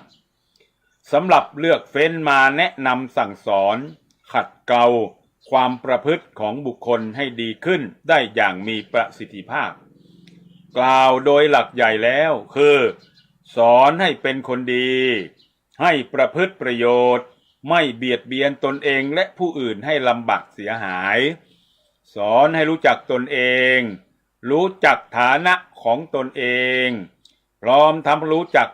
หน้าที่ที่จะต้องประพฤติปฏิบัติในฐานะนั้นๆซึ่งเมื่อปฏิบัติโดยถูกต้องครบถ้วนแล้วย่อมจะนำความสุขนำความเจริญสวัสดี มาให้ได้ทั่วถึงกันหมดหรือกล่าวอีกอย่างหนึ่งคือนำความสุขความร่มเย็นและความวัฒนาถาวรให้เกิดแก่สังคมมนุษย์นี่คือพระบรมราโชวาทในหลวงรัชกาลที่9นะครับเอาท่านทั้งหลายก็ได้น้อมรำลึกถึงพระองค์ท่านนะครับนะแล้วก็ที่อยากจะนำมาอู้มาจาเป็นลำดับไปเรื่อยๆนี่ก็ตำนานพระเจ้าเรียบโลกเนี่ยมันก็จะมีพุทธตำนานพระเจ้าเรียบโลกกันที่1กันที่2กันที่3กันที่4กันที่5ไปถึงกันที่11นี่พระเจ้าเรียบโลกนี่นะครับเพราะฉะนั้นก็คือผูก1ผูก2นะอุกำเมืองอ่ะผูก1ผูก2ผูก3ผูก4ผูก5ผูก6วันพุทธตำนานพระเจ้าเรียบโลกในหนังสือเล่มเนี้ยก็คือตำนานพระเจ้าเรียบโลกหรือพุทธตำนานเป็นคัมภีร์ปรากฏแพร่หลายในภาคเหนือของไทยและขณะนี้ก็ยังมีต้นฉบับใบลานที่คัดลอกกันต่อมาจำนวนมากแล้วก็หลงเหลืออยู่ตามวัดต่างๆตามวัดใหญ่ๆโดยเฉพาะในเขตจังหวัดเชียงใหม่และก็ตามที่สถาบันวิจัยสังคมมหาวิทยาลัยเชียงใหม่ได้ทำการตรวจสอบทำบัญชีเอาไว้ก็มีดังนี้นะครับฉบับความพิสดารก็ตำนานพระเจ้าเรียบโลกฉบับวัดกูคำตำบลวัดเกตอำเภอเมืองเชียงใหม่ตำนานพระเจ้าเรียบโลกฉบับวัดเวียงตำบลล้อมแรกอำเภอเถินจังหวัดลำปางพุทธตำนานจศ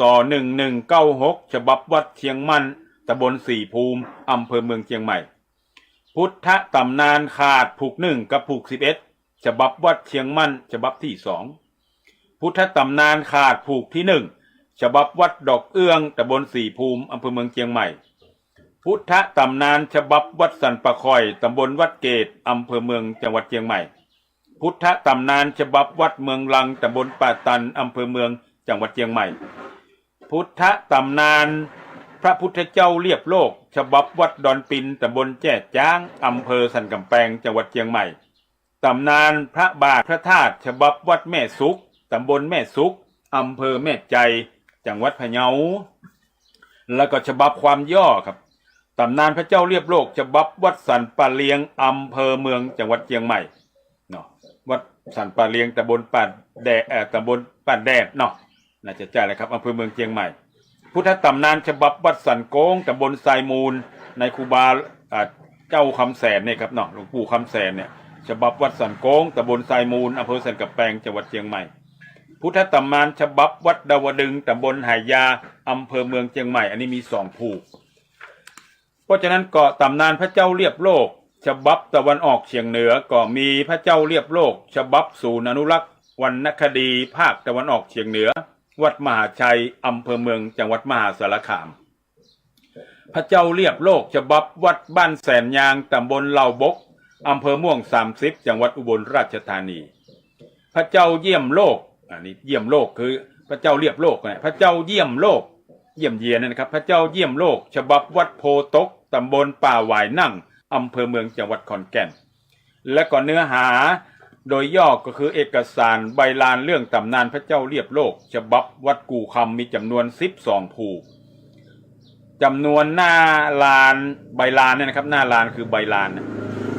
470หน้าผูกที่1ถึงผูกที่11เป็นเนื้อหาของเรื่องพุทธตำนานหรือตำนานพระธาตุพระบาทโดยสมบูรณ์ส่วนเนื้อหาผูกที่12ก็เป็นเรื่องย่อใจความในผูกที่1ถึงผูกที่11และสำหรับรายชื่อสถานที่บ้านเมืองต่างๆบางชื่อผู้วิจัยก็บ่สามารถให้รายละเอียดไว้นะครับเนาะบ่สามารถที่ให้รายละเอียดได้นะครับเนาะจึงเป็นการยากที่จะทำการศึกษาค้นคว้าให้กระจ่างชัดได้ครับความย่อในผูกที่1นะครับเนาะให้เหมาะสมกับเวลาในวันนี้ในพุทธตำนานพระเจ้าเรียบโลกเนี่ยเนื้อเรื่องก็เริ่มต้นด้วยการกล่าวยกย่องพระเกียรติคุณของพระพุทธเจ้าในสมัยที่พระองค์ได้เสวยพระชาติเป็นพระโพธิสัตว์ซึ่งได้บำเพ็ญทานบารมีมาทุกๆชาติครั้งที่สมัยยังบังเกิดเป็นพระสิทธัตถะกุมารเนาะก็ได้เสด็จบรรพชาจนตรัสรู้เป็น องค์สมเด็จพระสัมมาสัมพุทธเจ้าเป็นศาสดาเอกของโลกและของเทวดาและมนุษย์ทั้งหลายและก็เสด็จออกเทศนาสั่งสอนประชาชนตามบ้านน้อยเมืองใหญ่ทั้งหลายเพื่อประดิษฐานรอยพระบาทและพระเกศาธาตุรวมทั้งการที่ทรงทำนายอนาคตการของสถานที่เหล่านั้นเริ่มตั้งแต่ออกจากเมืองพาราณสีประเทศอินเดียจนล่วงเข้าไปในเขตเมืองลี้อาณาจักรหฤกุลชัยครับในเขตเมืองลี้อาณาจักรหฤกุลชัยประทับรอยพระบาทแล้วเสด็จถึงวัดหัวเคียนแล้วเสด็จเรียบริมฝั่งแม่น้ำปิงถึงที่หนึ่งเทวดาก็ได้นำผลสมอมาถวายพระพุทธองค์พระพุทธองค์เสวยแล้วก็ทำนายว่าที่ตรงนั้นต่อไปจะเป็นที่มหานครใหญ่นามว่าหฤพุนชัยพระพุทธศาสนาจะเจริญรุ่งเรืองโดยเฉพาะในสมัยของพระยาอาทิตยราชที่สร้างพระบรมธาตุเจ้าหฤพุนชัยวัดพระธาตุหฤพุนชัยนั่นแหละในอภิวนครอภินวนครนะครับอภินวนครเนาะคือเชียงใหม่เอานะอภินวนครแล้วก็จะมีพระเถระรูปหนึ่งไปนำเอาพระบรมธาตุมาจากประเทศลังกาและจะประดิษฐานไว้ที่บุพารามวัดสวนดอกเชิงดอยสุเทพวัดสวนดอกพระรามหลวงเนี่ยครับวัดเก่าตือวัดสวนดอกวัดบุพารามเนี่ยเป็นพระธาตุปีพระธาตุน้องดอยสุเทพแล้วก็วัดพระธาตุดอยสุเทพก็จะมีป่าเวณีเตียวขึ้นดอยในวันวิสาขะในเดือนมิถุนายนเนี่ยครับที่ได้แถลงข่าวที่สารกลางจังหวัดเชียงใหม่วันนั้นไปก่อนแล้วหลังจากนั้นก็เสด็จลงจากดอยสุเทพไปส่งน้ำที่ปากแม่น้ำสาเขตอำเภอแม่ริมจังหวัดเชียงใหม่ต่อไปยังตำบลยางหมอกพระพุทธองค์ทำนายต่อไปว่าจะเป็นสถานที่ประดิษฐานต้นศรีมหาโพธิ์พระศรีมหาโพธิ์จากนั้นเสด็จเรียบฝั่งแม่น้ำปิงประทับรอยพระบาทบนหินก้อนหนึ่งเรียกว่าพระบาทผาชะแคงพระบาทผาชะแคงอีกชื่อหนึ่งคือผาตะแคงนะครับในเขตอำเภอฝางจังหวัดเชียงใหม่นะครับลำดับนั้นเสด็จโดยลวงอากาศเรียกว่าเสด็จโดยลวงอากาศคือเหาะเหินเดินอากาศนะครับชี้พระหัตถ์ไปยังยอดดอยแห่งหนึ่งทำนายต่อพระสารีบุตรพระอัครสาวกว่าศาสนาจะเจริญรุ่งเรืองในเมืองเชียงดาวหรืออำเภอเชียงดาวปัจจุบันเนี่ยจังหวัดเชียงใหม่จะบังเกิดพระอารามพระยาคำแดงเนี่ยครับที่เฮาเวนตาลก็จะมีเจ้าหลวงคำแดงเนี่ยซึ่งเป็นหัวหน้าในเทพาอารักษ์เนี่ยนะครับเนาะเนี่ยเจ้าหลวงคำแดงแห่งดอยหลวงเชียงดาวจะบังเกิดอารามพระยาคำแดงแล้วพระองค์เสด็จไปยังเมืองลืออาณาจักร12ปันนาเชียงลุง12ปันนาเขตปกครองพิเศษของจีนนะครับเมืองนี้จะเป็นที่ประดิษฐานพระบรมธาตุคือมีดโกนพระเกศาธาตุของพระพุทธองค์นะครับพระพุทธศาสนาจะเจริญรุ่งเรืองภายหน้าและเสด็จต่อไปยังอุตรปัญจนครแสนหวีครับที่พระพุทธองค์ได้เคยเสวยพระชาติเป็นพระโพธิสัตว์คือมโหสถบัณฑิตเนี่ยมโหสถบัณฑิตเสด็จยังเมืองวิเทหะหรือหนองแสพระยาวิเทหะกระทำอันการประมาทคือนำอาหารและคิลนปัจจัยใส่ถาดทองคำวางบนหลังช้างเพื่อนำไปถวายพระพุทธองค์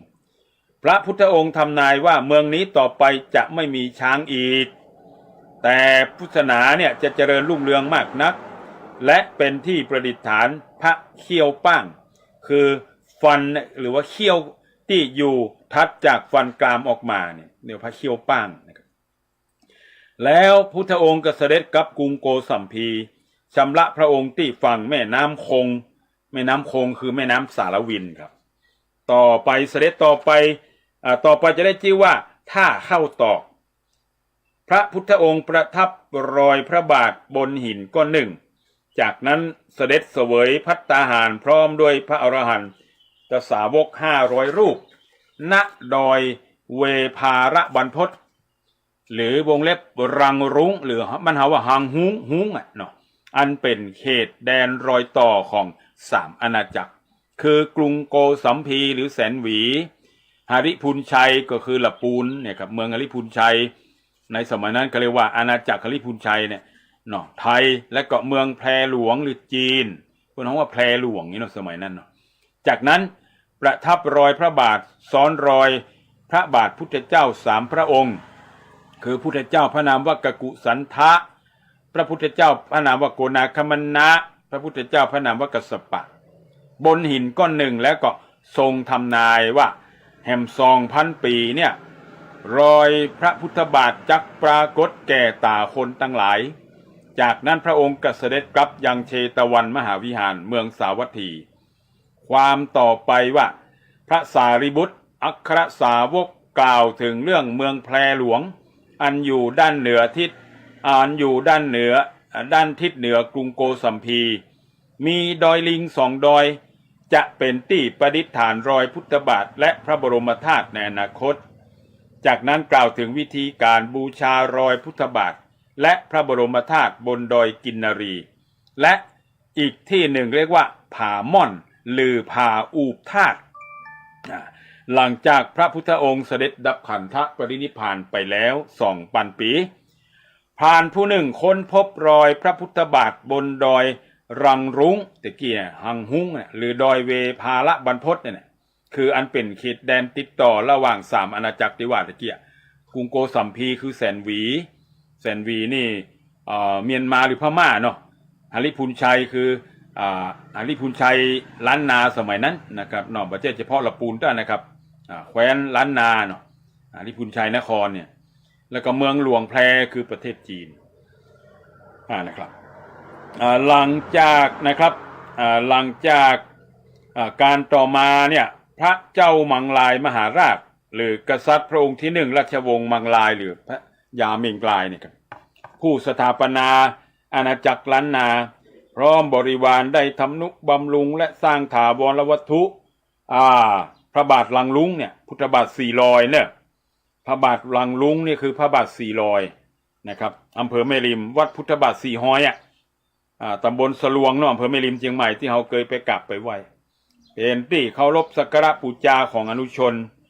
ใจความในตอนต่อไปกล่าวถึงพระบรมธาตุในเขตเมืองฝาง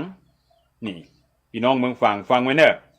ใจความตอนต่อไปกล่าวถึงพระบรมธาตุในเขตเมืองฝางคือถ้ำดอยผาตะลุวงเล็บผาตับเต่าเนี่ยผาตับเต่าที่นี่พระพุทธองค์ทรงประทานพระเกศาธาตุแก่พระอานนท์พุทธอุปถากมาประดิษฐานไว้เพื่อเป็นที่สักการะบูชาแก่คนและเทวดา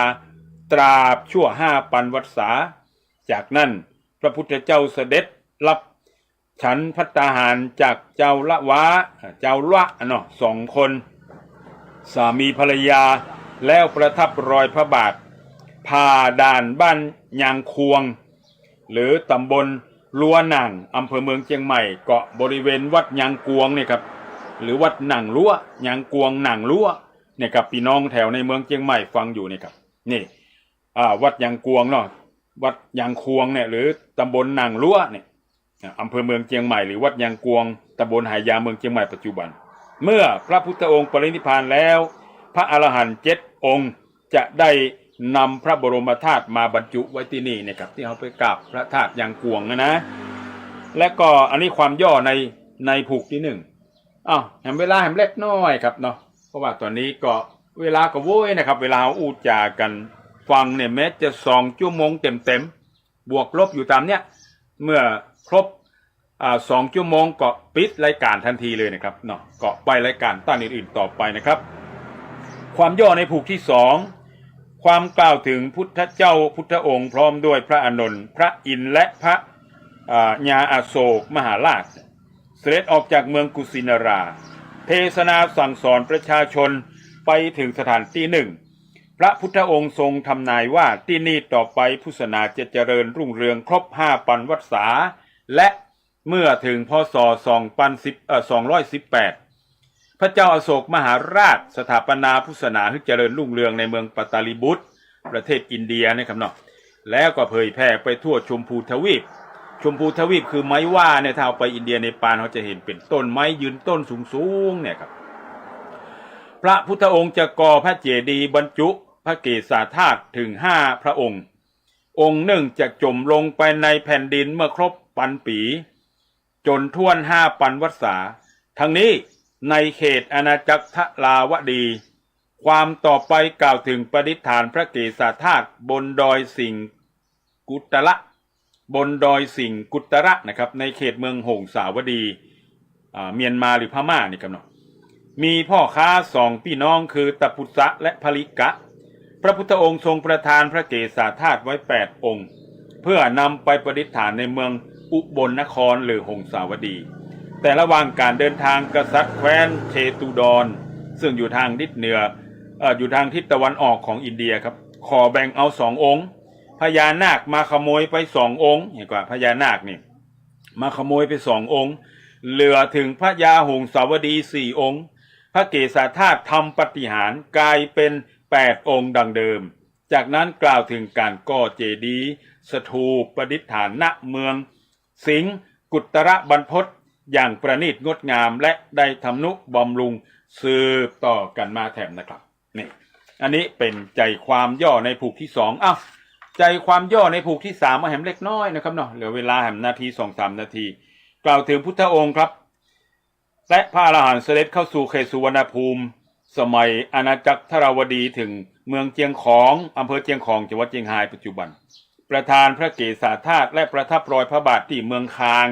ปัจจุบันเรียกว่าบ้านกลางเนี่ยครับจากนั้นก็เสด็จถึงเมืองเชียงตุงเขตพม่าหรือรัชฉานที่เอาไปม้าเนี่ยเนาะไปแอวไปกลับไปไหวมาพี่น้องเขาตอนนั้นไต่ลืดไต่ขืนไต่ยองประทานพระเกศาธาตุและประทับรอยพระบาทที่ท่าผาคมและก็ที่ดอยช่องว่างหรือหมู่บ้านจ้องบ่องนะครับจ้องบ่องเนาะบ้านที่มีลักษณะเป็นช่องเป็นรูเนี่ยจากนั้นเสด็จปราบยักษเสนาที่ดอยรูปจางหมอบนะครับริมฝั่งแม่น้ำมุกขนาทีณที่นี้ประทับรอยพระบาทซ้อนรอยพระบาทพุทธเจ้า3 พระองค์ซึ่งต่อไปพระบาทเรียกว่าพระบาทต้าวังงามนะครับเขตนาคุนละประเทศพม่าดอยนั้นได้ชื่อว่าเวสาละบรรพตหรือดอยพุปูสร้างเมืองสูงลำดับนั้นก็เสด็จประทับรอยพระบาทในถ้ำแห่งหนึ่งเขตเมืองสูงและเสด็จประทับรอยพระบาทดอยผาจ้อดอยภูคำหรือปูคำเสด็จต่อไปยังดอยมหิยงเมืองยองเขต12 ปันนาประเทศจีนครับทำนายว่าต่อไปจะเป็นที่ประดิษฐานพระเกศา4 พระองค์เมื่อพระองค์เสด็จดับขันธปรินิพพานแล้วจะเป็นที่ประดิษฐานพระนาราชพระนลาตธาตุคือกระดูกหน้าผากกันเนาะการพระองค์ปรินิพพานได้77 ปีพระยาสุรวงศ์ขวัตได้สร้างเจดีย์ธาตุและทำนุบำรุงพุทธศาสนาให้เจริญรุ่งเรืองพระพุทธเจ้าปรินิพพานได้2 ปันปีบ้านเมืองเกิดยุคเข็นพระบรมธาตุจึงเสด็จปาฏิหาริย์และบังเกิดนักปราชญ์ท่านหนึ่งเป็นที่นับถือกราบไหว้เมื่อนั้นบ้านเมืองจึงสงบสุขและรุ่งเรืองแห่งครั้งหนึ่งอันนี้ใจความย่อในผูกที่3 1 2 3ครับเขาจะว่ากันผูก4 5 6เนาะในความย่อๆ7 8ไปเรื่อยๆก็เอาไว้ในวันต่อไปเนาะนี่ตำนานพระเจ้าเรียบโลกที่นำมามาจ๋าผ่านในรายการนี้ต่อพ่อแม่พี่น้องท่านผู้ฟังใน8 จังหวัดภาคเหนือตอนบนนะครับเห็นว่ารายการนี้มีประโยชน์บรรณักกันน้อยนะครับวันนี้2 ทุ่มบริจัดเนอร์เพราะว่าเดี๋ยวท่านพระครูอภิวัฒนาวิกรมและทีมงานก็จะได้ดำเนินรายการในเวลา2 ทุ่มถึง4 ทุ่มผมก็มาจัดเวลาบ่าย 3 ถึง 5 โมงแมลงวันนี้นะครับเนาะก็ถ้าเห็นว่ามีสาระมีประโยชน์บรรณักกันน้อยต่อพ่อแม่พี่น้องท่านผู้ฟังไปในทั่วโลกอะไรกันเนาะที่ Facebook ไลฟ์สดก็ดีฟังทางสถานีวิทยุเซา9 สถานีจังหวัดแป้น่านพะเยาเจียงไฮ้ถึงแม่สายถึงเจียงของถึงเมืองลี่นะครับเนาะถึงจอมตองถึงเมืองฝางชัยประการถึงอำเภอกัลยาณิวัฒนาถึงอำเภอแม่แจ่มเนี่ยครับคลุมพื้นที่ตีคลื่นวิทยุท้องถิ่นหน้า Facebook ผมที่จ่าไปแต่เจ้าแนะนำกันไปเป็นหลาย10 นาทีเนี่ยขออนุโมทนาทุกคนทุกท่านรายการนี้เป็นประโยชน์นะครับจะร่วมทำบุญกับหมายเลขบัญชีก็อยู่หน้า Facebook ผมละนะครับหมายเลขบัญชีกรุงไทยนี่ครับเนอะ521 120 6142นะครับ521 521-120-6142นะครับร่วมทำบุญตามกำลังศรัทธาของแต่ละคนแต่ละท่านครับนะครับเนาะ521-120-6142แล้วก็แนบสลิปมาตั้งหน้า Facebook นี่โดยเนาะเพื่อจะได้ประกาศอนุโมทนาสาธุการกับทุกคนทุกท่านที่ร่วมรับฟังร่วมสนับสนุนในรายการนี้ด้วยดีตลอดมาก็ขอได้รับบุญกุศลสมปานปารมีธรรมโดยการจุตนจุองค์ทุกคนทุกท่านเนอะวันนี้หมดเวลาหมดแล้วปะกันวันใหม่นะครับเนอะอายุวันโนสุขังปลังสาธุสาธุสาธุกราบนมัสการและสวัสดีครับ